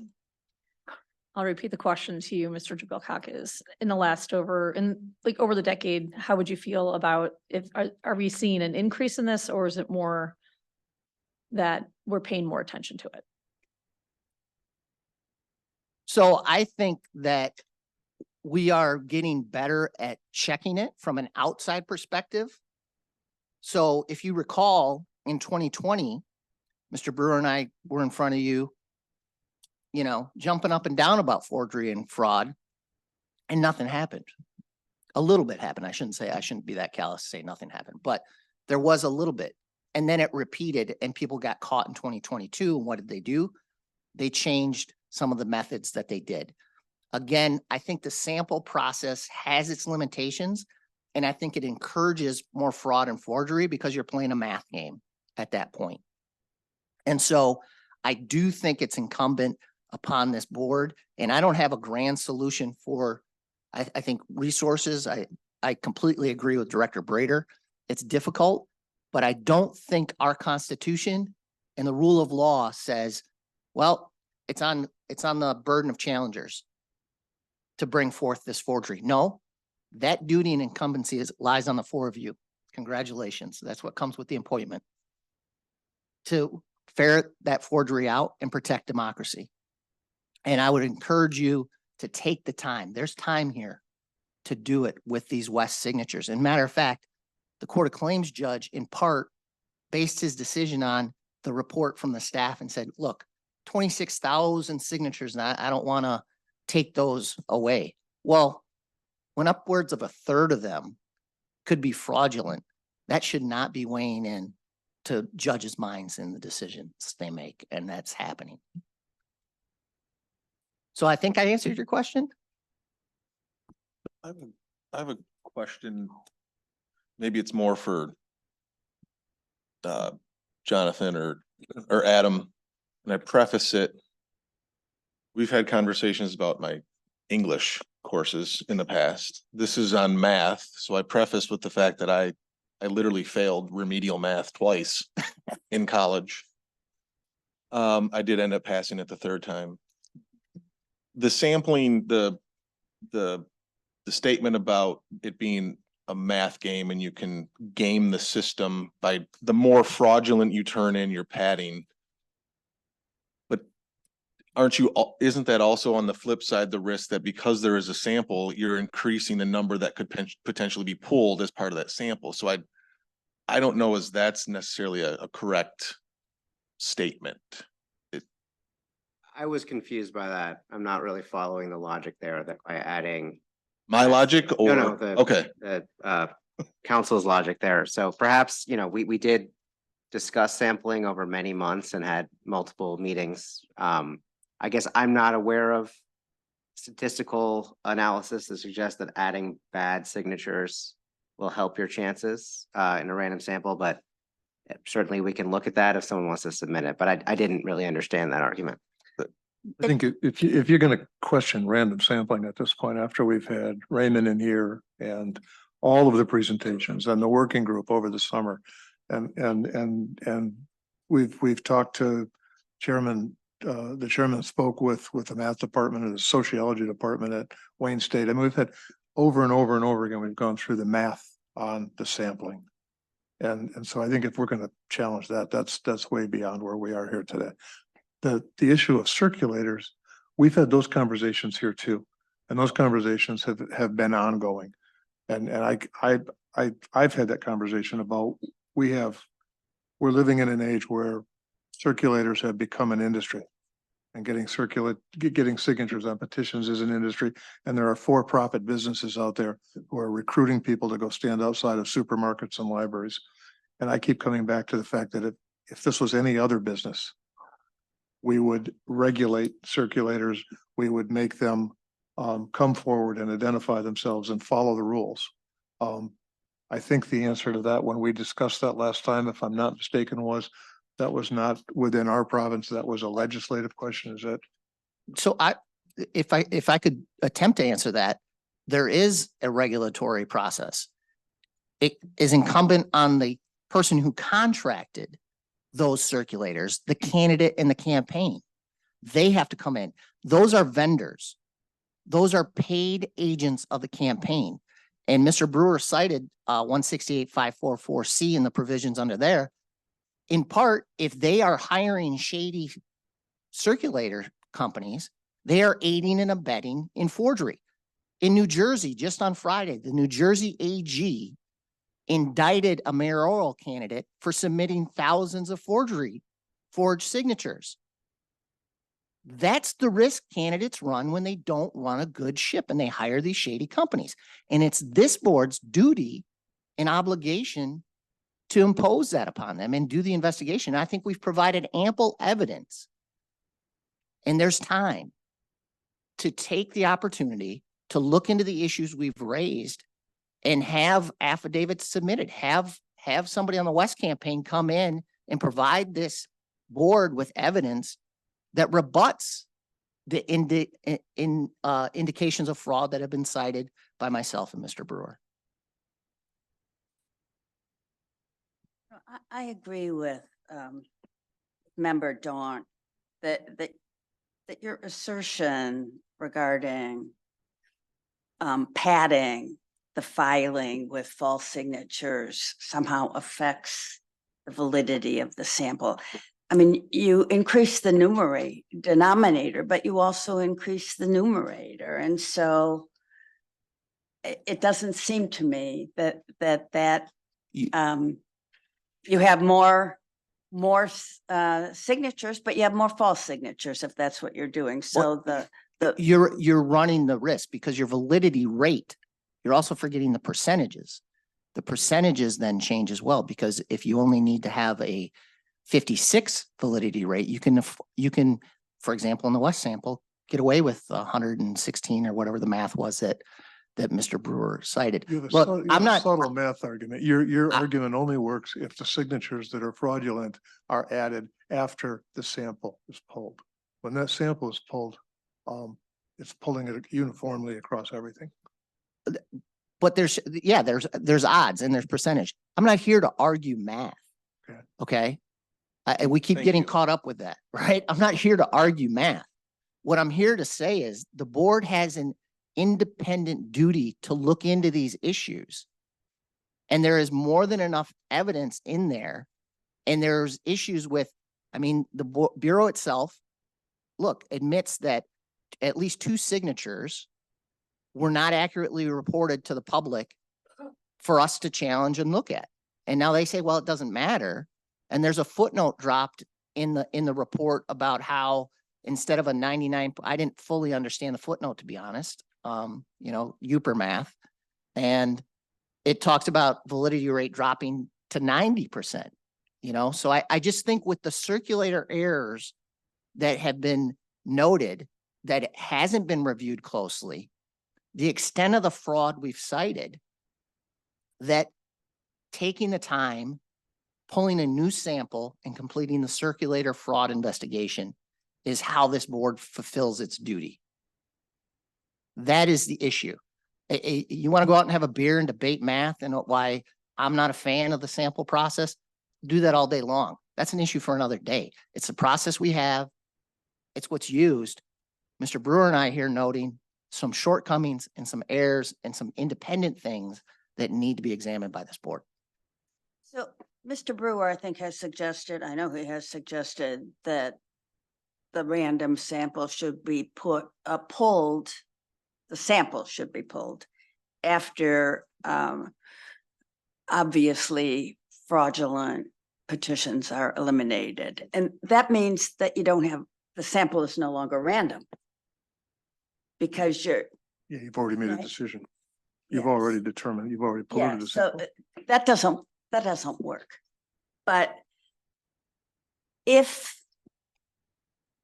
there is, we know, if you have a number of signatures for one person and they're not the same, you know that somebody is lying. I think we talked about this and maybe not on the record, but will the real Isaac Albert please stand up? If you've got a number of people who are signing with that name, some of those circulator certificates are fraudulent. Correct. And where these allegations are made in the past, we have had the candidate and his or her representatives appear before us and attempt to rebut the allegations of fraud, and we haven't had that here, Correct. which if there are no further questions for Mr. Tabelcock at this time, we could call Brandon DeBoos. How do you pronounce? DeBoos. Who is here on behalf, are you here on behalf of the candidate of Mr. West? Can you spell your name for the reporter, please? Yes, Delta Echo Bravo. Brandon Debus, from Dickinson Wright PLC, here on behalf of Dr. Cornell West and the Cornell West campaign. I think we've heard a lot of creative argument, a lot of innuendo, a lot of suggestion here today. The reality is that all of this information, all of these arguments were submitted in writing, very extensive writings. Dr. West allowed that process to play out. He allowed it to be investigated, did not submit a written challenge. And under those circumstances, the investigative body, the experts here, the Bureau of Elections, determined based on the system adopted through great time, expense, and effort, that the odds that Dr. West obtained the requisite 12,000 signatures is 99.9%, which is the highest possible statistical confidence level. So to the board, your experts say that it is 99.9% likely that Dr. West has the requisite number of signatures to appear on the ballot. We've now had a court of claims judge say that everything has been satisfied pending review here. And so I would say, trust the experts. Question for you. Can you address the question that's been raised about the circulators and the signatures of the circulator? Just out of curiosity. Well, I think that you touched on this. There is not a reliable system in place to determine or to compare those signatures. And so what we're being asked here is to take a system that was developed and that everybody agreed was going to be accurate enough, and to now reopen that without any set of standards or any reliable methods to determine whether or not there are issues. And I think that we're just too far down the tracks on this one.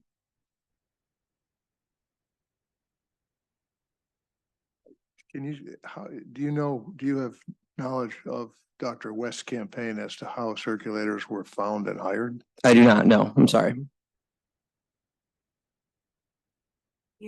Did you just say there's no reliable way to check the circulator signatures? Well, I believe this is what Director Brader said, is that we do not have an official sample. And so in reviewing these signatures to determine whether or not they are in fact valid, we do not have those standardized signatures, unlike my signature, for example. When you say we, to whom are you referring? I would refer to the Bureau of Elections access to Okay, information. But Dr. West and the vendors whom he hired to collect signatures, they have a reliable way of determining whether those signatures are valid, do they not? I cannot speak to that.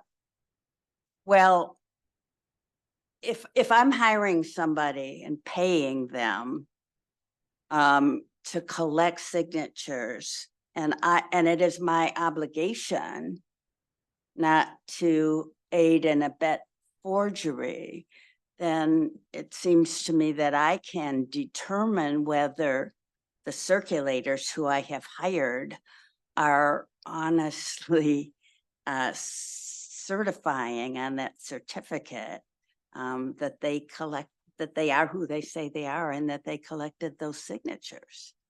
I mean, it may be, as you point out, or as Director Brader says, that that the Bureau is somewhat handicapped and does not have the data to compare. But the campaign has an obligation to make sure that that the signatures that it submits are valid, does it not? I would agree with that.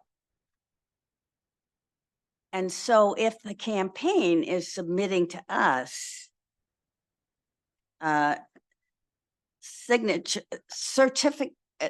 petition sheets where a number of people have signed the certificate of circulator with a particular name, but a number of people in different handwritings have used that name, the campaign has the ability to say, oh, something looks kind of odd here, does it not? When they are reviewing, if they are reviewing the petition sheets that they submit? If there are technical differences in similar or same names, I think that that could be potentially problematic, but I don't believe anyone has presented evidence today or through this process that this specific example that we are talking about reaches the number of affected signatures that would bring us below the 12,000 threshold. Again, I forget the gentleman's name that we're referring to. It's Isaac or. Right, so Mr. Brewer has referred to a number in his pleadings to which Dr. West did not respond, has referred to a number of instances where there are different handwriting, where there is different handwriting used for the same circulator name. I mean, that's the problem that we're trying to address. How does that, and that does affect the validity of signatures in the sample. I mean, yeah, so you're saying that Dr. West allowed I'm not saying that, no. You said, no, but you said he allowed the investigation to go forward. Correct. Without This responding. challenge was lodged and we're putting- letting the experts make their determination, and here the determination was 99.9% certain. But putting the obligation on the Bureau to determine whether he had sufficient valid signatures rather than himself determining that he had a sufficient number of valid signatures. Well, I don't think that we could say that because Dr. West allowed the process to play out, that it's somehow an indictment on the data set or the process, the investigative process. So would Dr. West's campaign be able to provide to the Bureau for its assistance some evidence of the signatures of circulators so that the Bureau could determine which of those circulator certificates are accurate and which are not? Because that does affect the validity of the signatures in the sample. I mean, I don't have that information sitting here, but that sounds reasonable if an official request was made with an obligation to respond. From my perspective, and I don't know, obviously there are four of us here and I don't know what the others are going to say, but I would certainly like to see a response from the campaign to the allegations that have been made, because I think that they really affect the validity of our random sampling process if there are false circulator certificates. So he's got, the names are all there. And that is something that we have received in many of the other petition filings that we have dealt with. We have gotten rebuttal evidence, sometimes too late, but we could get rebuttal evidence here because it's not too late. I believe we have a meeting scheduled for September 6th. which and we also have pending issues regarding Dr. West's affidavit of identity and whether or not he is in fact an independent candidate. So I think it would be I know it would be very helpful to me as a board member if rebuttal evidence were provided to us. I can see Mr. Director Brader looking a little anxious, but we do have time, and you have just said that could be provided. I believe that it may be possible. I'm not armed with that information to confirm. But we are here. This has been on the agenda. The experts have recommended that it be accepted, that it be certified. I would direct, I don't know that anyone has asked this question directly, but Director Brader, what is your confidence level that there are 12,000 valid signatures on those petitions? Well, the sample says 99.9%. So just to weigh in on a couple of these things. So the sample we pulled shows that, you know, there were 448 valid signatures in the sample after the challenges were processed. They needed at least 335. So just a couple things. One, if we were going to somehow try to utilize a procedure to identify signatures that were going to be disqualified because of a forged circulator signature, we would first need to identify at least 113 signatures, voter signatures that were on a petition that was on a forged circulator petition to disqualify them. We also, when I say we don't have a procedure, I mean, we would need to determine how we're going to find these signatures, how we're going to do the comparison, who's responsible for providing that, how much time they would have. Then we need to look at all of them and determine which one was the actual signature. So there's quite a lot that goes into that. And we don't really have much time here. The board would have to meet again. And it's true that there is a meeting scheduled for September 6th, but this affects every ballot in the state. Obviously, it's a presidential candidate. So the board going up to the very last day, the 60th day, to certify ballot contents and making a determination does create a lot of uncertainty and instability in terms of ballot printing and testing. Our goal is to get that done as far in advance of the deadline as possible. That's why we recommended putting this on the agenda even when we hadn't yet gotten a court decision.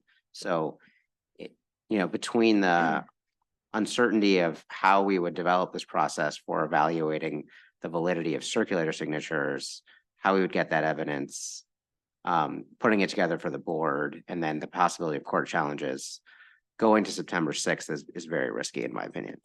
So there's already uncertainty because there's this pending litigation. Mr. Brewer has already filed in the Court of Appeals, am I correct? And presumably, whatever decision they make will be immediately appealed to the Supreme Court, either by Mr. Brewer or by Dr. West. So we have this uncertainty, and as you say, it affects the ballots all over the state, but it's there anyway. So that changes, it seems to me, the circumstance here. But if the West campaign can provide evidence about the validity of circulator certificates for the circulators whose where that circulator has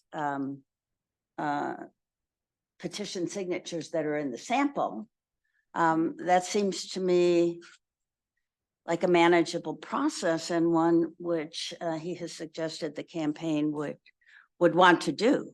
I think that it's a potentially reasonable request. I have no official position on whether or not it's possible or would be done.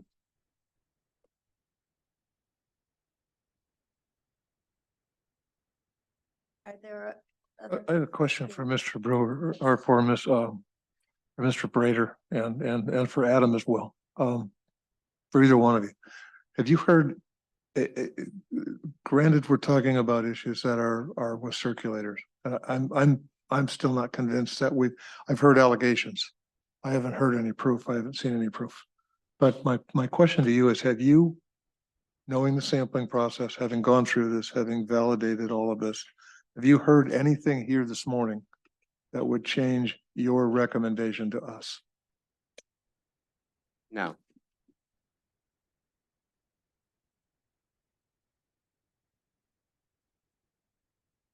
Madam Chair, my question is not for the individual who is sitting in. I'm sorry. My question is for Director Rader. I don't have any additional questions for Okay. the legal representation for Dr. West. So what do you have for Director Well, Britter? Oh. I just meant if anyone didn't have any questions, Oh. you're leaving them No, here. I have, Like, that's more. where This, I'm at. this chair is just as comfortable as those chairs.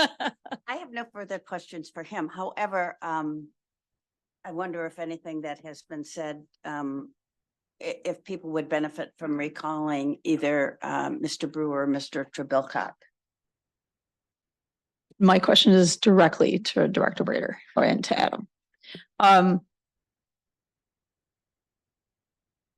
This is our first, this is not our first one with the random sampling, please. My brain is not, okay, exactly.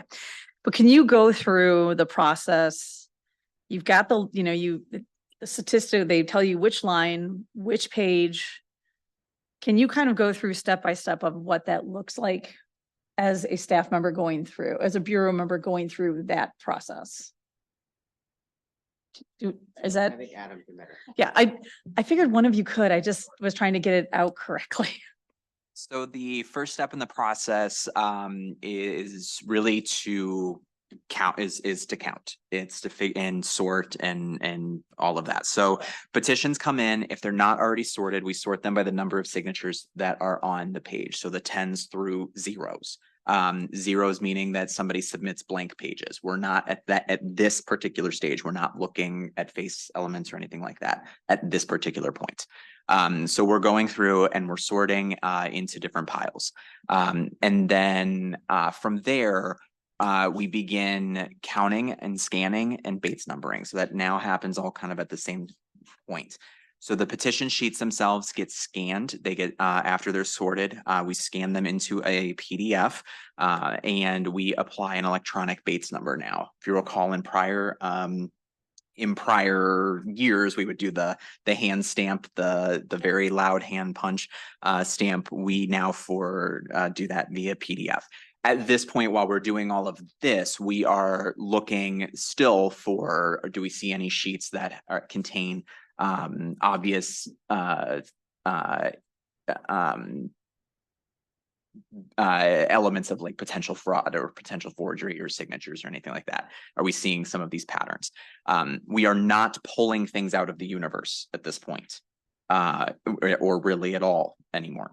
Everything stays together. So we pull it and then we run the program, and then we get a list that will basically say sheet number X, whatever it is. So sheet 1, the 4th signature down is the one that's going to be pulled for the sample. So we pull that, and then we create basically a supplemental PDF that contains all of the sample in itself. At all of this time, the entire filing, so every single signature that was filed, every single sheet is available for the public, as well as the sample at this point. So from there, we start processing the actual sample itself. During the actual processing of the sample, this is when we're looking for things that would invalidate the entire sheet. Is the circulator block filled out? Is the heading correct? Is the date of the election correct? All of those elements that would invalidate an entire sheet. We're also looking at the sampled signature itself. We're looking at, is that voter registered to vote in the jurisdiction that they listed? So remember, they could list an address, 123 Main Street, Lansing, Michigan, but be registered at a different address in Lansing, Michigan. That's still okay. But we're looking that up. We're looking at the date that they signed. We're looking at any other element of that signature itself that would that may be invalidated as well.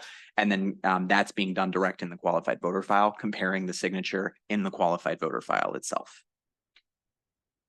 Here's my question.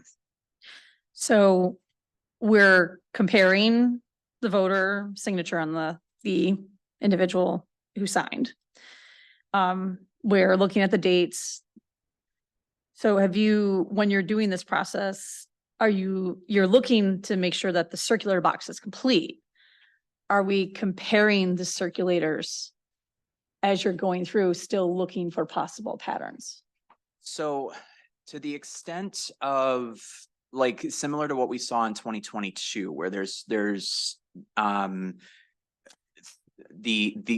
obvious signs of potential forgery, we're looking for that all really at every step along the way. Still, that never falls off. But to the extent that we are we comparing the signature of the circulator? No, because for example, if the circulator is registered in Florida, QVF is not going to have. I'm not asking that you're comparing the signature of the circulator. What I'm looking at is you're comparing the circulator box to a circulator box. So when you pull the random sample, okay. I don't know statistically if it is, and I wasn't very good at math either, Tony, if that makes you feel better. Not until I was about 25 did it all kind of circulate in.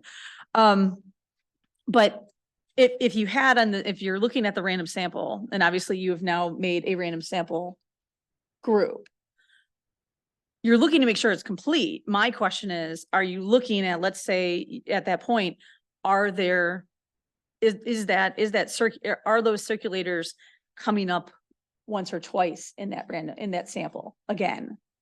That's what my question is. So if I'm not going back to the name, but I'm saying, let's say if it's Sarah Smith, if Sarah Smith's petitions keep on coming up on the sample, but Sarah Smith's circulator box is looking different each time, I'm asking, are you looking at that element of it?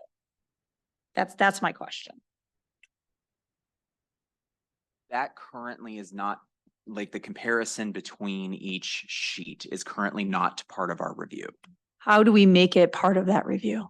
Well, it's complicated. So again, part of the problem is if it's an out-of-state circulator, which one's correct?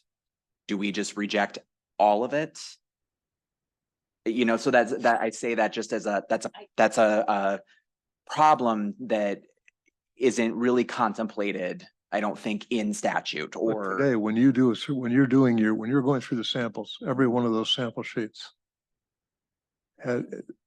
you have verified that there is a circulator and that there is a signature for a circulator and that all of the other elements of a face review are accurate. You verified that. For the sample, in this For the instance, sample. in the sample, that is correct. We verify that it's there, and if something, like let's say the circulator doesn't date the sheet, so we pull a sample, circulator doesn't date the sheet, that sampled signature would be invalidated because of the circulator error. But if two of the petition of the sampled signatures are attested to by the same circulator, and that circulator's name is written in an address, is written in two different handwritings, you just said that you have no way of determining which is legitimate. But you don't say one of them must be illegitimate, and therefore, I mean, I understand the problem you have. You don't know which is the real circulator, but if you know that there are two different circulator signatures, there's a problem with the sampled signature. So if I could, yeah, I mean, there probably is, unless that person wrote it differently 2 times. But the procedures that we established don't include signature review of circulator signatures. Right. So the issue that we have is we're introducing a new process at the very end. We don't have any time to actually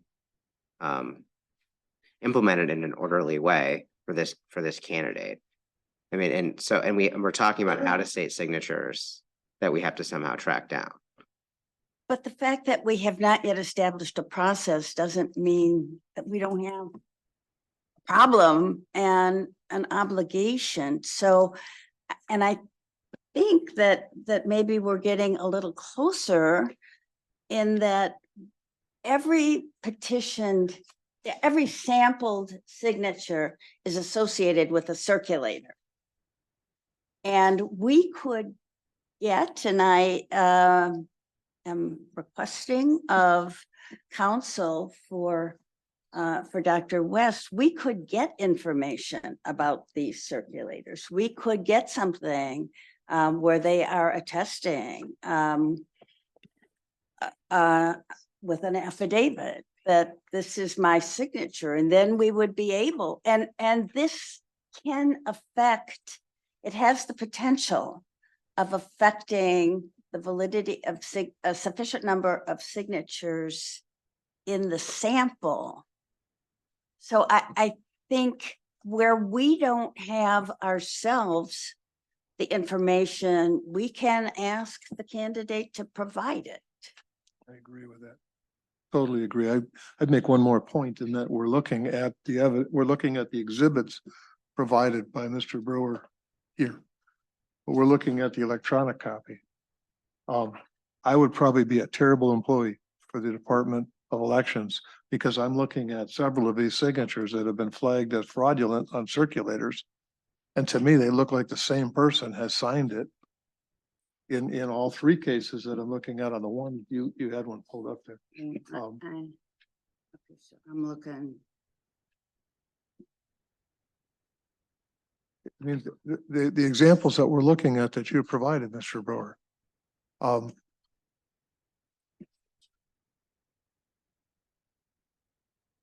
actually looking at my partner's computer here, so.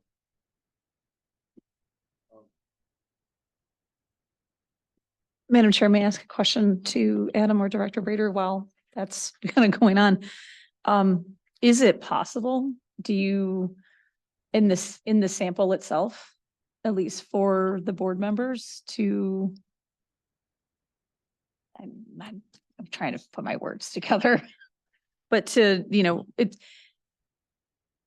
I guess the question I have for you is the circulators that were put into the challenge, did you check those circulators in the sample themselves? Once that challenge was brought into the Bureau? Yeah, if you understand the question. I'm sorry, I know, I apologize. I think what you're asking, and correct me if I'm wrong, is there's the list of circulators. Did we check those that have been provided by Mr. Brewer, basically? Is that your question? Well, more it's in the sample itself. Did any of those were there any of those circulators listed in the sample that were brought up challenged?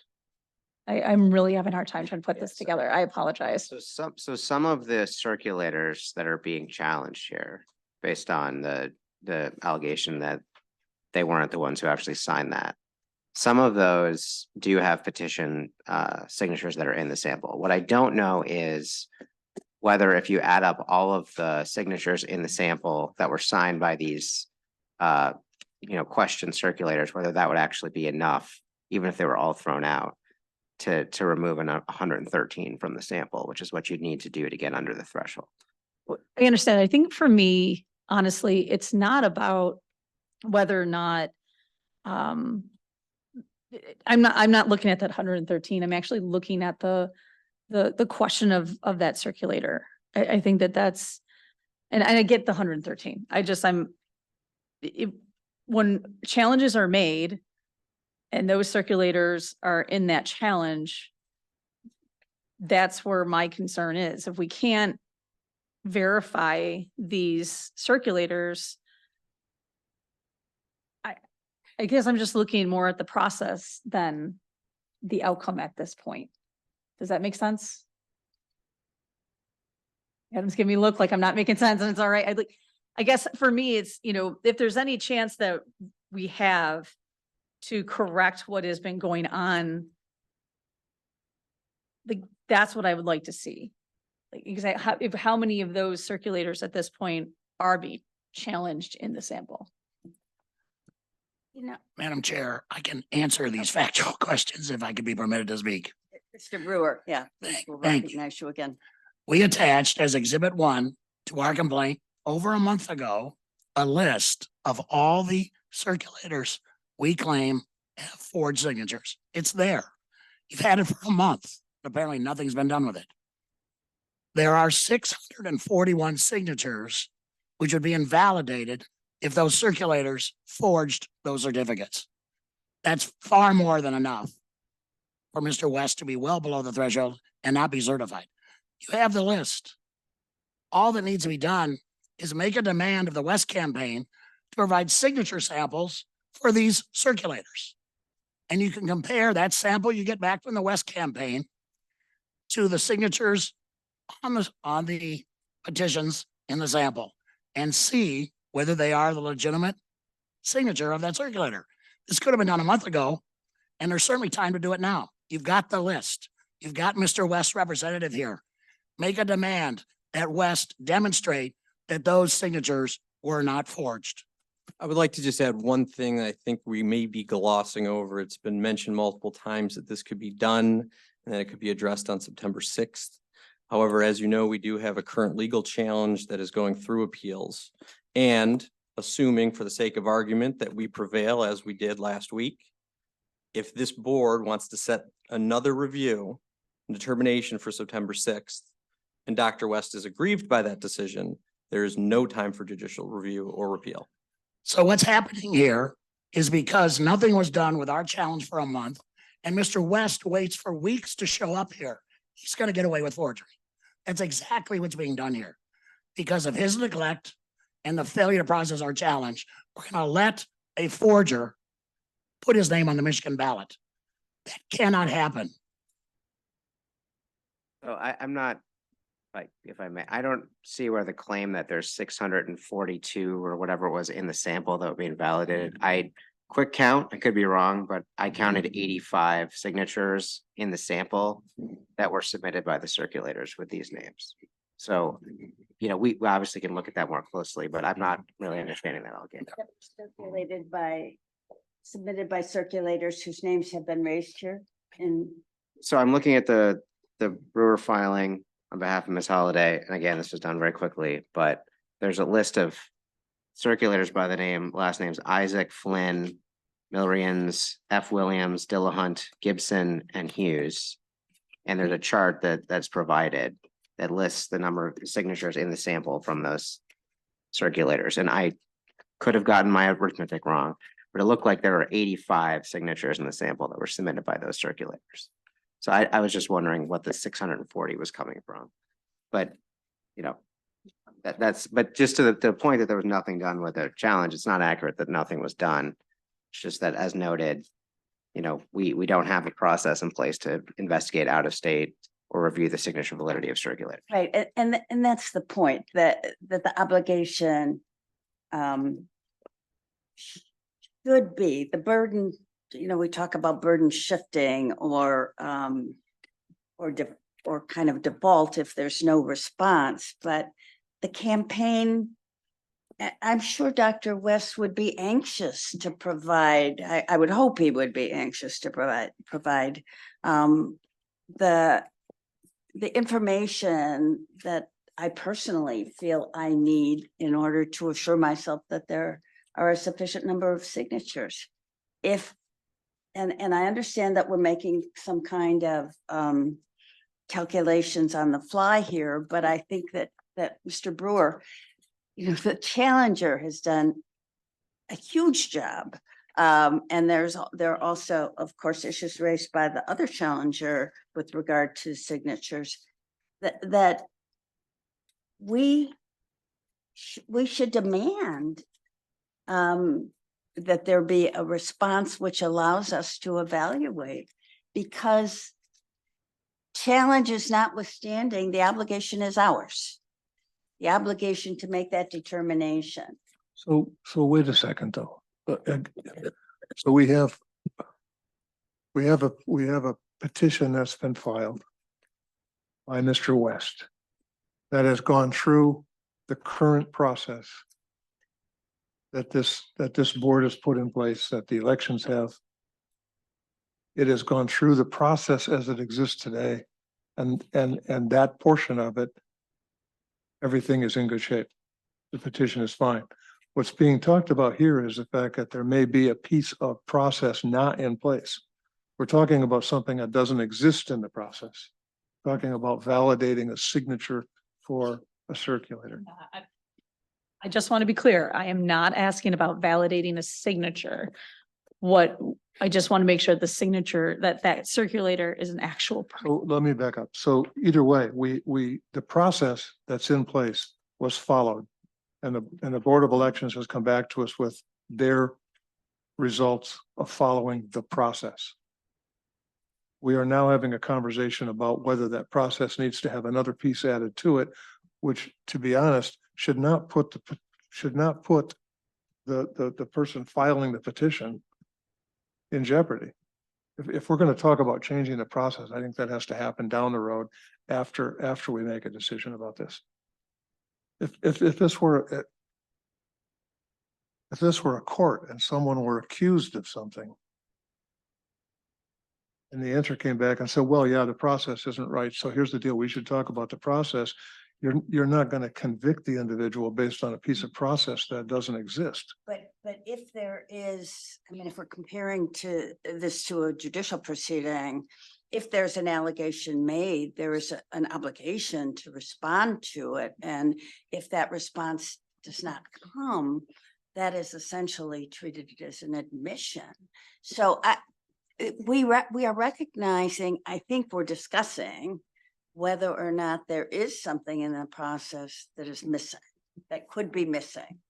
That where the random sample that we have chosen, we've chosen to use random sampling. And this allows us to draw certain conclusions, but there may be something missing, and that is that a petition signature, which appears to be valid in the sample, may in fact be invalid because of forged circulator signatures. And we don't have the process currently in place to determine that. But that doesn't mean that the candidate is disadvantaged, because it's always the candidate's obligation to submit valid signatures. And if we ask, at this point, if we ask the candidate to provide us information which will allow us to evaluate whether the circulator certificates are valid and not forged, the candidate should have the obligation to do that if he can do it in order to allow us to satisfy our obligation. But we're asking one candidate of how many to do this? Yeah. And We have not applied this. It's in the only looking- candidate that's in front of us who wants to be on the ballot to run as president of the United States. And that's a huge, it couldn't be a larger issue. So I don't think it's a burden to put on the candidate. The candidate has given us information and has given us petition sheets, which are very questionable at the very least. And I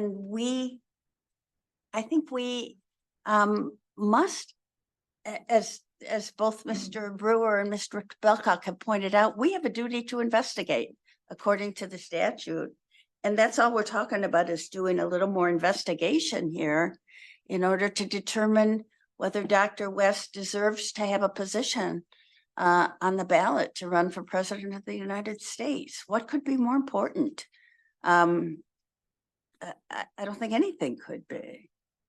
I don't seek to dismiss the concerns about potential fraud, whether in the signature line of those signing or circulator. And I think we've all been over this dozens of times, unfortunately, since I've been on this board. And if it's an issue on all petitions that we have seen, Republican, Democrat, Independent, Green, it's not exclusive to one side of the aisle or no side of the aisle. In looking at some of the evidence,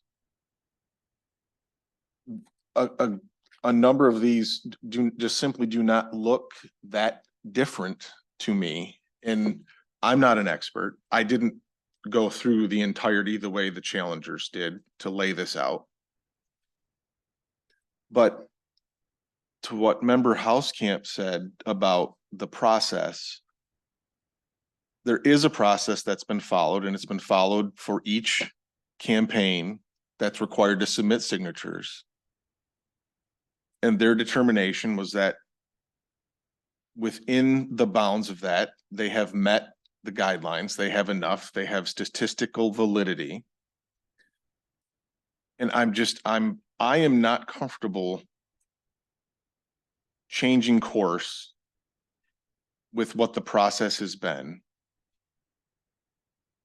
We get people on both sides of the aisle coming up, and well, my circumstance is unique. And no doubt they believe that. But if we change up the process for one, then where do we stop with this? There's already enough concern and question and accusations of gamesmanship in how our elections are handled, that for us to go along with one side, whichever side it may be, I think is extremely dangerous and damaging. And I'm taking the advice of, or, you know, seeking have listened to the information provided by the director and deputy director. And there hasn't been anything that would change my desire to rely on them for this. The only question I have, and I agree with you, Tony. The question, my concern would be is that and it goes back to my horrible way of trying to ask this question, is in the circulators that we have that are in question, if they have two different addresses, that would be a concern to me. And that would be something that I would want to know in the sample, if the circulators have the same address, if it is the same person. And so that is where I am a little bit paused at, because if the individual is saying, I'm Sue Smith and I live at 123 Lane in Grand Rapids, but then I'm Sue Smith, I live at 123 Lane, but I'm in like New Kensington. I don't know. I'm just putting these, but that is concerning to me, that part wasn't part of the circulator box is filled out, but that's my concern. And that's my question to the Bureau, is in that sample, do we have any of it? Does that happen in our sample for circulators?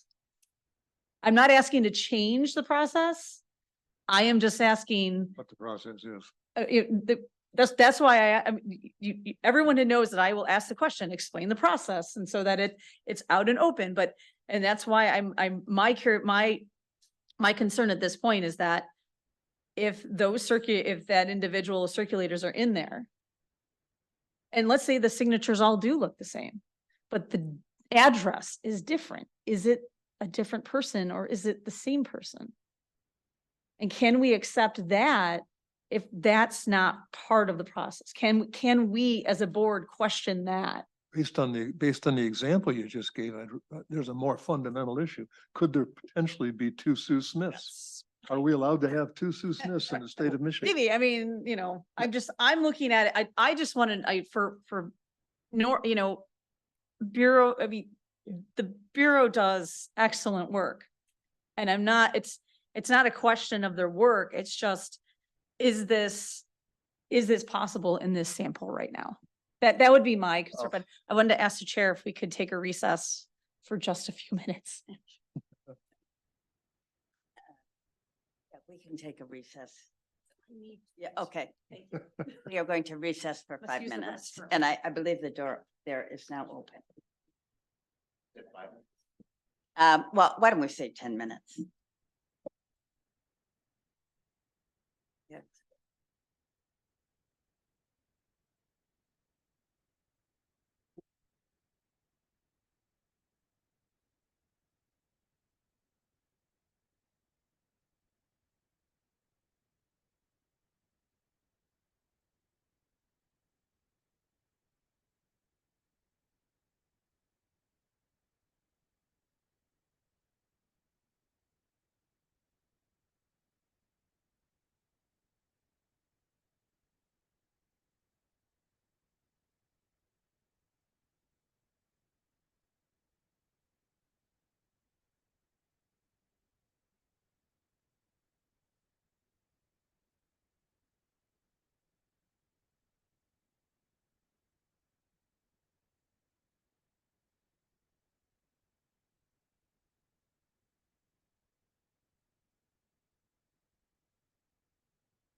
Okay, just a couple of quick points. I heard a lot of concern from member Housecamp and member Daunt about process and process not being followed. And as you know, I appeared before this board many times. And I think what you're doing is exactly what the statute contemplates. And the process is being followed. The step of the process that was not adhered to was by the West campaign not submitting a response or submitting any additional information to rebut the challenge.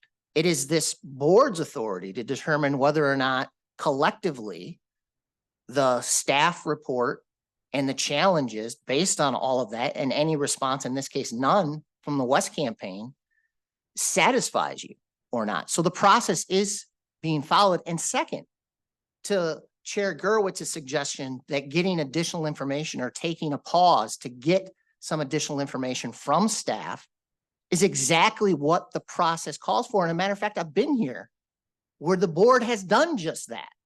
And you've asked staff to go do additional work. So to suggest that somehow what Chair Gerwitz is suggesting is outside the norm or not the process, I don't believe to be factually correct or legally correct. The process is being followed, and this board has a responsibility if they need additional information to take the time to get that additional information. And again, I have not heard whether or not duplicates, and I know Mr. Brewer's challenge identified at least 3 duplicates from Mr. Kishore, who I believe is asked to speak's campaign, but I'm not sure whether Bureau staff examined that. And I still haven't heard satisfactory information about the circulator review. And the last point I'd like to make is for this board, a lot of times we focus, and rightly so, focus on the will of the signers and the will of the people supporting that candidate. Who's protecting the will, the political will of those whose signatures have been forged?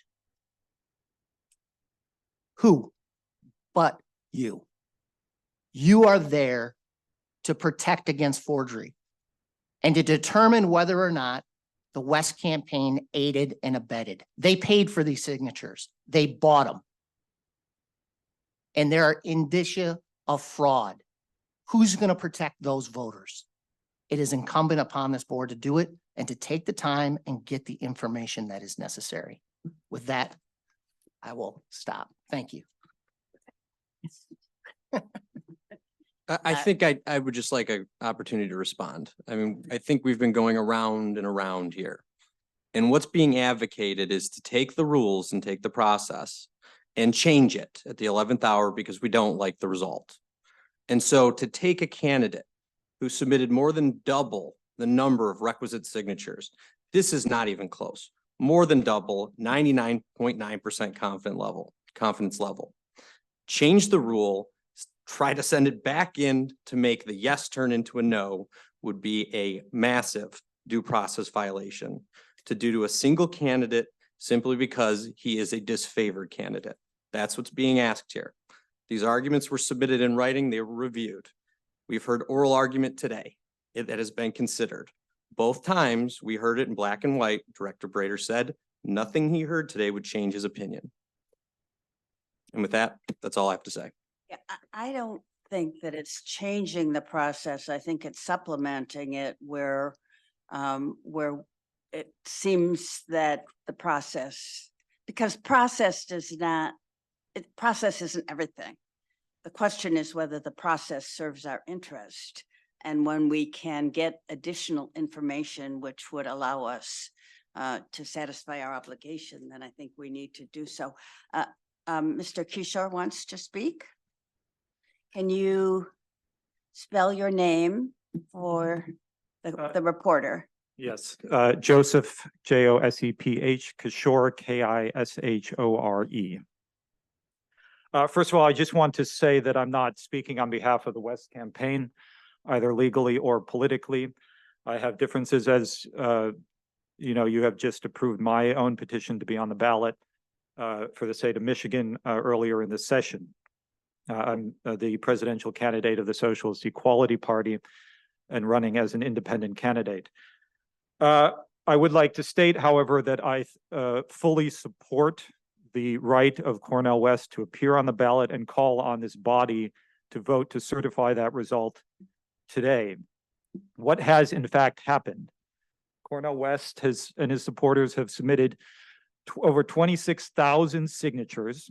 Your own staff has decided and recommended that you approve this petition, saying that it has a confidence level of 99.9% that a sufficient number of signatures have been obtained.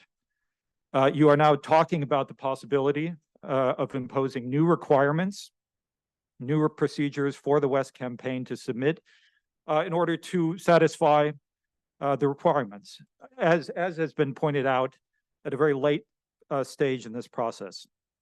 If such a decision is made, it is in fact an outrageous attack on the rights of the voters of Michigan, and on basic democratic rights. I want to make three additional points. First, the requirements for independent candidates to get on the ballot in Michigan and other states throughout the United States are extremely onerous and undemocratic as they are already.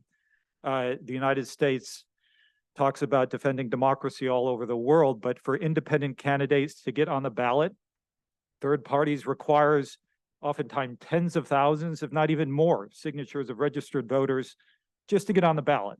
And even when those procedures are satisfied, there are still further attempts to keep candidates off the ballot. It is in fact outrageous. Second, it has to be pointed out that those arguing to keep West off the ballot, the challengers, as well as the lawyers, are leading members of the Democratic Party, that is political opponents of Cornel West. They are discussing and seeking to prevent, and this is how it will be seen, I think correctly, their political opponents from being on the ballot so that the voters of Michigan are unable to vote for anyone besides the two candidates of the Democratic and Republican parties. And they are specifically seeking to prevent workers and others in Michigan from being able to vote for West, and if they so choose to do so. And the final point I would just make is that related to that, when we are speaking not just about the democratic rights of independent candidates, but fundamentally the democratic right to vote. If a candidate cannot appear on the ballot, it severely undermines the ability of people to vote. And that is what is at issue. People have the right to vote for candidates that they want to vote for. It's the most, in some sense, fundamental of all democratic rights, the right to vote. And efforts to prevent systematically unending obstacles for independent candidates to get on the ballot made by the Democratic and Republican parties who control the whole political system to prevent other candidates from getting on the ballot is an attack on democratic rights, an attack on the most fundamental democratic right of all, the right to vote. So I do call on this body to certify what has been, in fact, the will of the petitions, the process through which independent candidates have to get on the ballot has been satisfied. Your own staff has said that it is 99.9% confident that those procedures have been satisfied. And then the obligation of this body is, in fact, to allow the voters of Michigan to have the right to vote for the candidates they choose. Anybody have questions for Mr. Kuchar?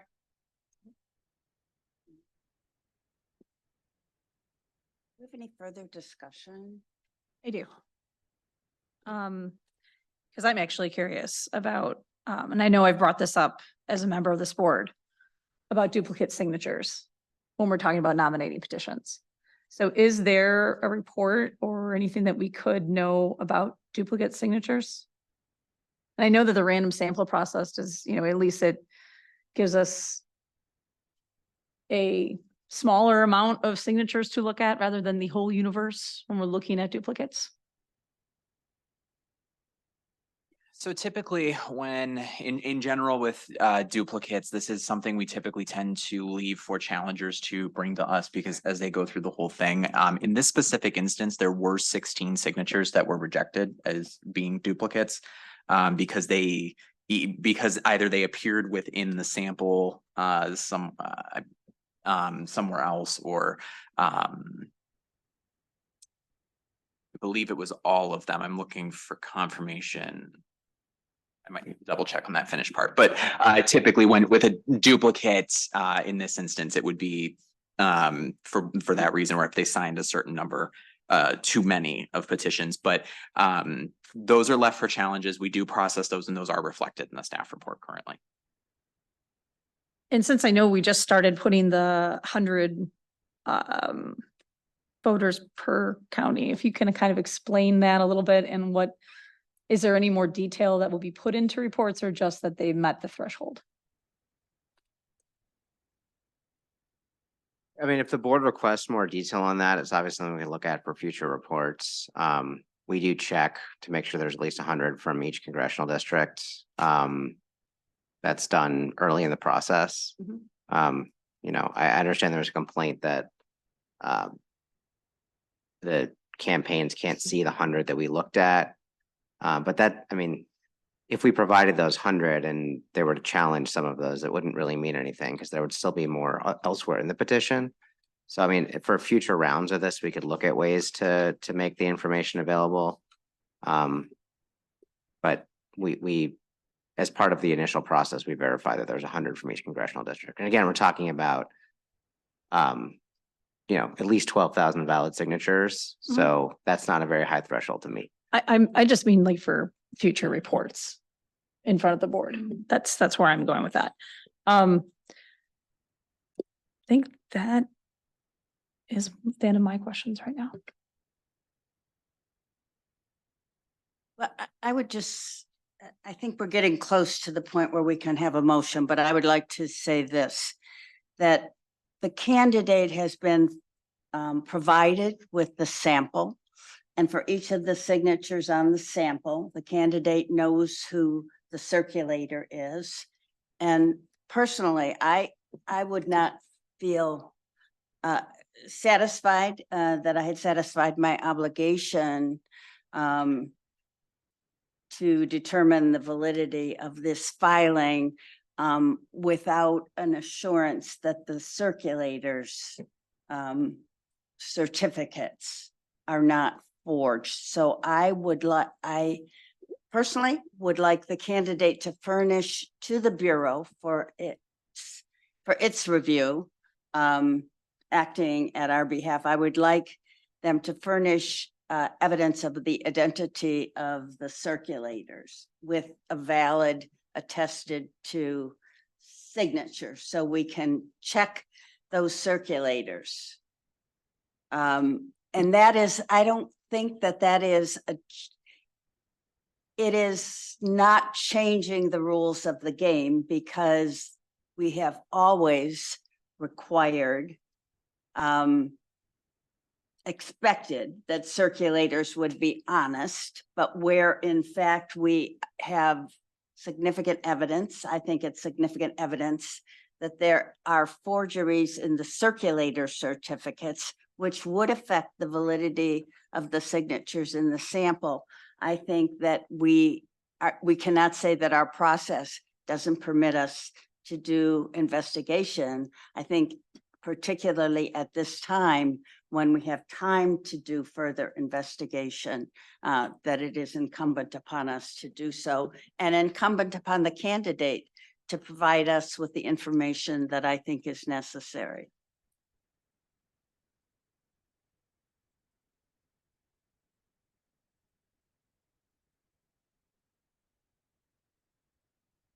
Well, I mean, so a couple of things on that. So there would be very little time for us to get that information because the campaign would need to find folks, get the signatures to us. We would then need to put a staff report out. So, you know, we have a holiday coming up. So I think we have 8 business days total we're talking about before Friday. So, I mean, I think we'd only be able to give them a couple of days to get that information to us so that we could do a staff report. And then we'd have to figure out how we're gonna review it. The other thing, I guess the question would be, are we asking for every single circulator, or just the ones that were mentioned? I mean, as noted, I was reading through the challenge again from Holiday, submitted by Mark Brewer. And I see an appendix 2 in which they're calling into question signatures in the sample submitted by various circulators. But the only ones that I see that are being challenged on the basis that the circulator signature is forged were 7 circulators, which are Albert, Flynn, Millrians, F. Williams, Dillahunt, Gibson, and Hughes. And according to my count, even if we threw out all of the signatures in the sample from those circulators, that would be throwing out 86. And the candidate would still have well above the threshold. So I'm not sure what we would do with this information other than reissue the same staff report. I don't think we should that the candidate should necessarily should be required only to respond to those specific challenges, that for the candidate to submit to us information which allows us to be assured that those circulator certificates are not forged. I think we would ask for all of the circulators whose signatures are in the sample. No, I don't know how How many is many. that goes so far beyond what I'm already concerned about that there's no way. I mean, I'm sorry. I don't know how many that would be, but it would be a lot more than 7 But circulators. see, but the problem here, I mean, you can see that the challengers have done an enormous amount of work. But it shouldn't fall only on their shoulders, because the obligation, as they have emphasized, and as I'm emphasizing, the obligation is ours. So if we know or suspect that there has been significant evidence of forgery in the circulator certificates, and we see in addition that some of these circulators have submitted an enormous number of signatures where there are other indicia of forgery, to then ask the candidate to submit to us evidence that these circulators are who they say they are, and give us their signatures so that they can be verified, so that we're satisfied with those circulator certificates. I think that it is our obligation to request that, to demand that of the candidate. And it's not changing the rules of the game. It's saying this candidate is not following the rules and is perhaps furnishing to us petition signatures and circulator signatures, which are not valid. It's the candidate's obligation to submit a sufficient number of valid signatures. And at this point, I cannot say that the candidate has satisfied that obligation. And the fact that our procedures might not previously have allowed us to reach the conclusion we need to reach doesn't mean that we just give up. We've got to keep doing what we need to do in order to assure ourselves and the voters that this candidate satisfies the requirements to get on the ballot. So, and that should not be a big deal for this for this candidate, let's be honest. To say, okay, these are your circulators, show us their identifying information. How hard is that? Mr. Brader, at the end of the day, you reviewed samples of voters who signed the petition to put Cornel West on the ballot. Those voter signatures that were in that sample, you verified them. The numbers you've provided showed that the overwhelming number required was met and the signatures of the voters, there's no question about here, right? I mean, at the end of the day, it's the voters that count. The ones that we determined are valid, you know, removing all of the other facially invalid signatures or signatures that did not match and following the challenge was 448. Those are the ones that our review found were the voter signatures. And if you reviewed the signatures that were in question by the circulators in question, we would still have more than enough signatures by a significant margin.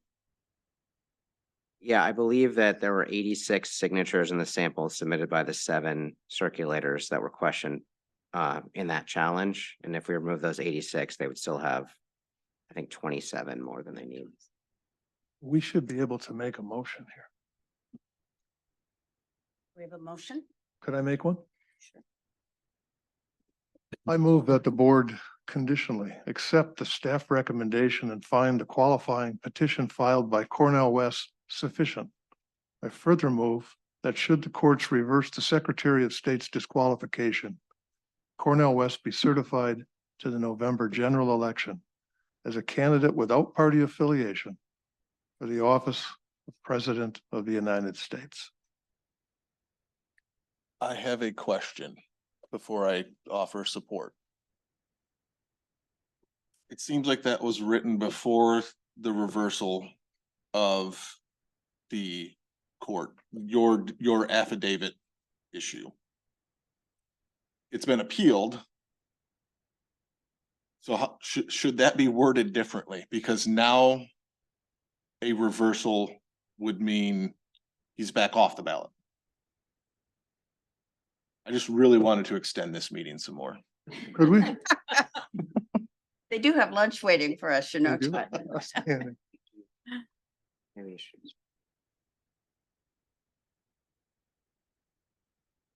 Yes, the motion was drafted before we got the order, so that's true. You know, we could make a different motion to more accurately reflect the status, but it's a conditional approval. It's you know, in the sense that it could still stay disqualified, right? So I don't think it's a big problem one way or the other, but if you wish to reword the motion to say in the event something to the extent the court reverses the, you know, the opinion. Actually, I have to think about it, but like, yeah, the courts determine that should not, right? I'm tired too. So I think I need lunch too. I think right now, the affidavit of identity is accepted because the court's ordered as much. So if he doesn't make the ballot because the court reverses that really has nothing to do with the board at this point. So I think it could just be a straight, I don't think we need conditional, would be my opinion. I defer to others. Ultimately, because that court's decision will supersede this. Sense what Director Brader just said about it's not really conditional at the moment, right? Right. But is there, okay, so the Secretary of State disqualified based upon the affidavit of identity? I think there was another issue. And I'm not sure if that was presented to the Secretary of State or to the court. Perhaps you could speak to that, Mr. Brewer, because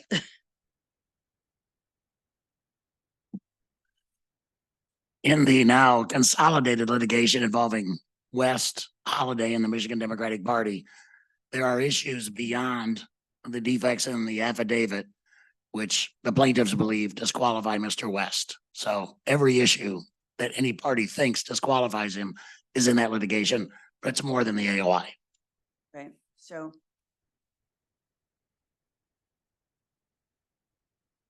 You okay with us leaving the motion the way it is?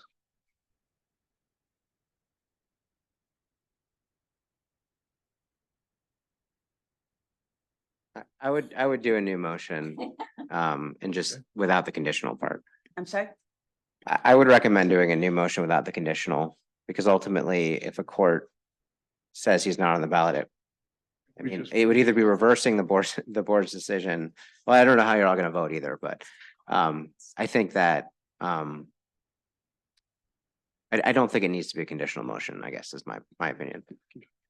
One more procedural, there has been no support, so it dies for lack of support, or does he need to retract it? It could happen either way. He could retract the motion, or it could, as you note.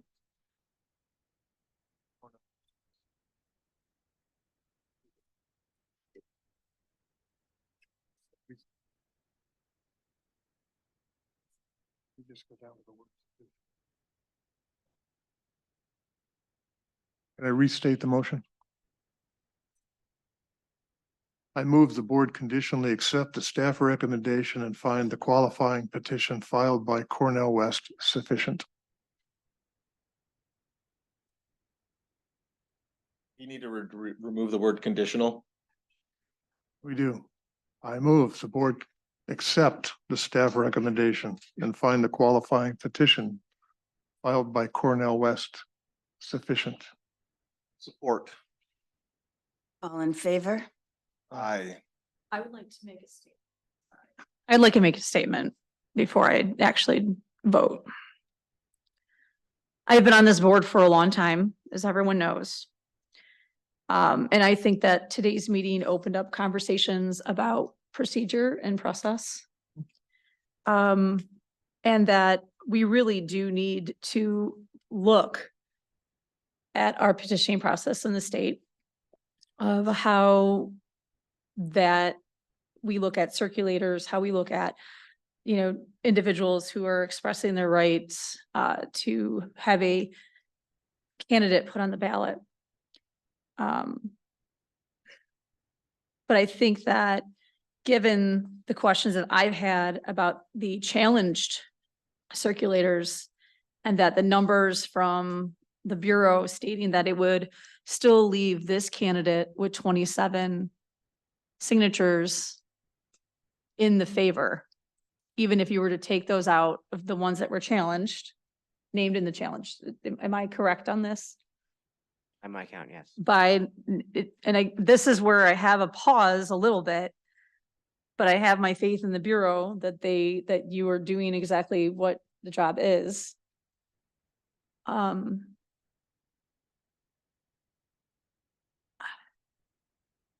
I would have to vote yes. And I vote no. So the motion carries. Can I say something real quick on the circulator? Just. I have friends in the circulator business who actually care about accuracy. And they ask their circulators all to provide a written statement signed by them when they're hired.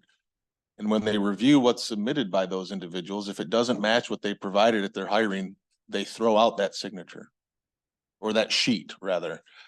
So this isn't hard to do if you're interested in accuracy.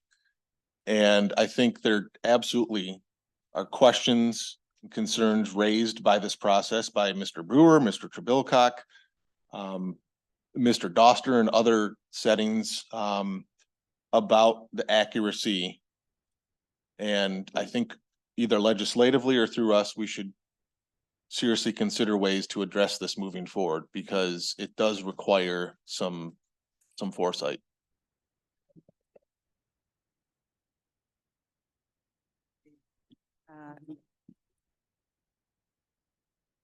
Item number 7.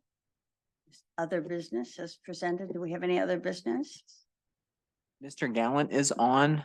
He joined after, so I don't know if you want to let him have his public comment during other business since we missed the agenda item. So, Mr. Gallant? Mr. Gallant, you have 1 minute.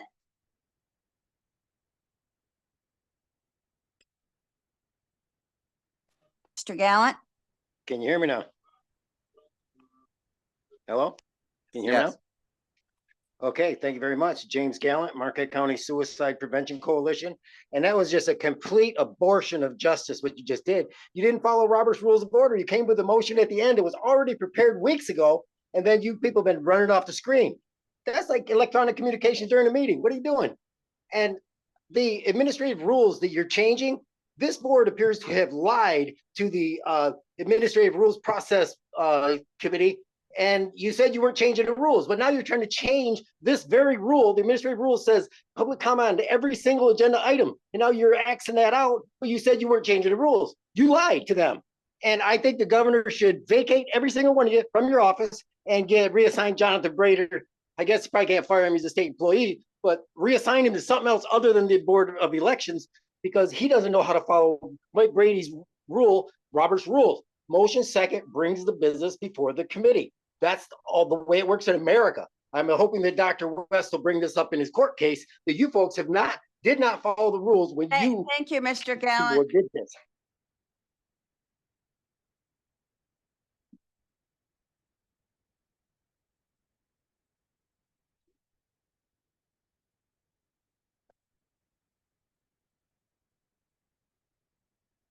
All right, I think that we have finished, if there's nothing else.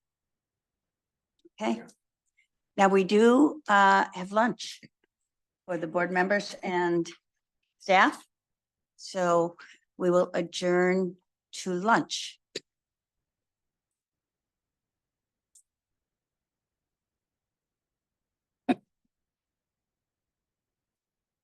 Yes.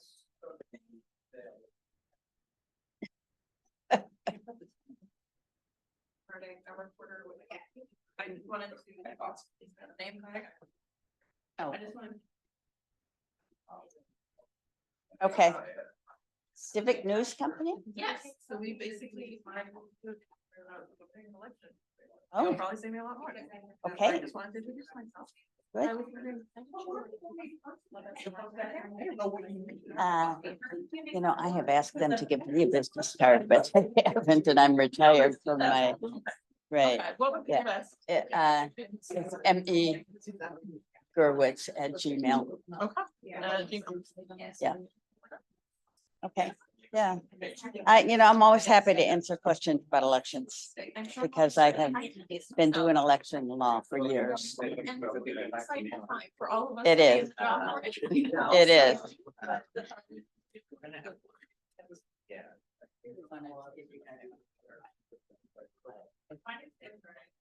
That's completely fine. I heard you. Okay, cool. I just wanted to. Actually, my time.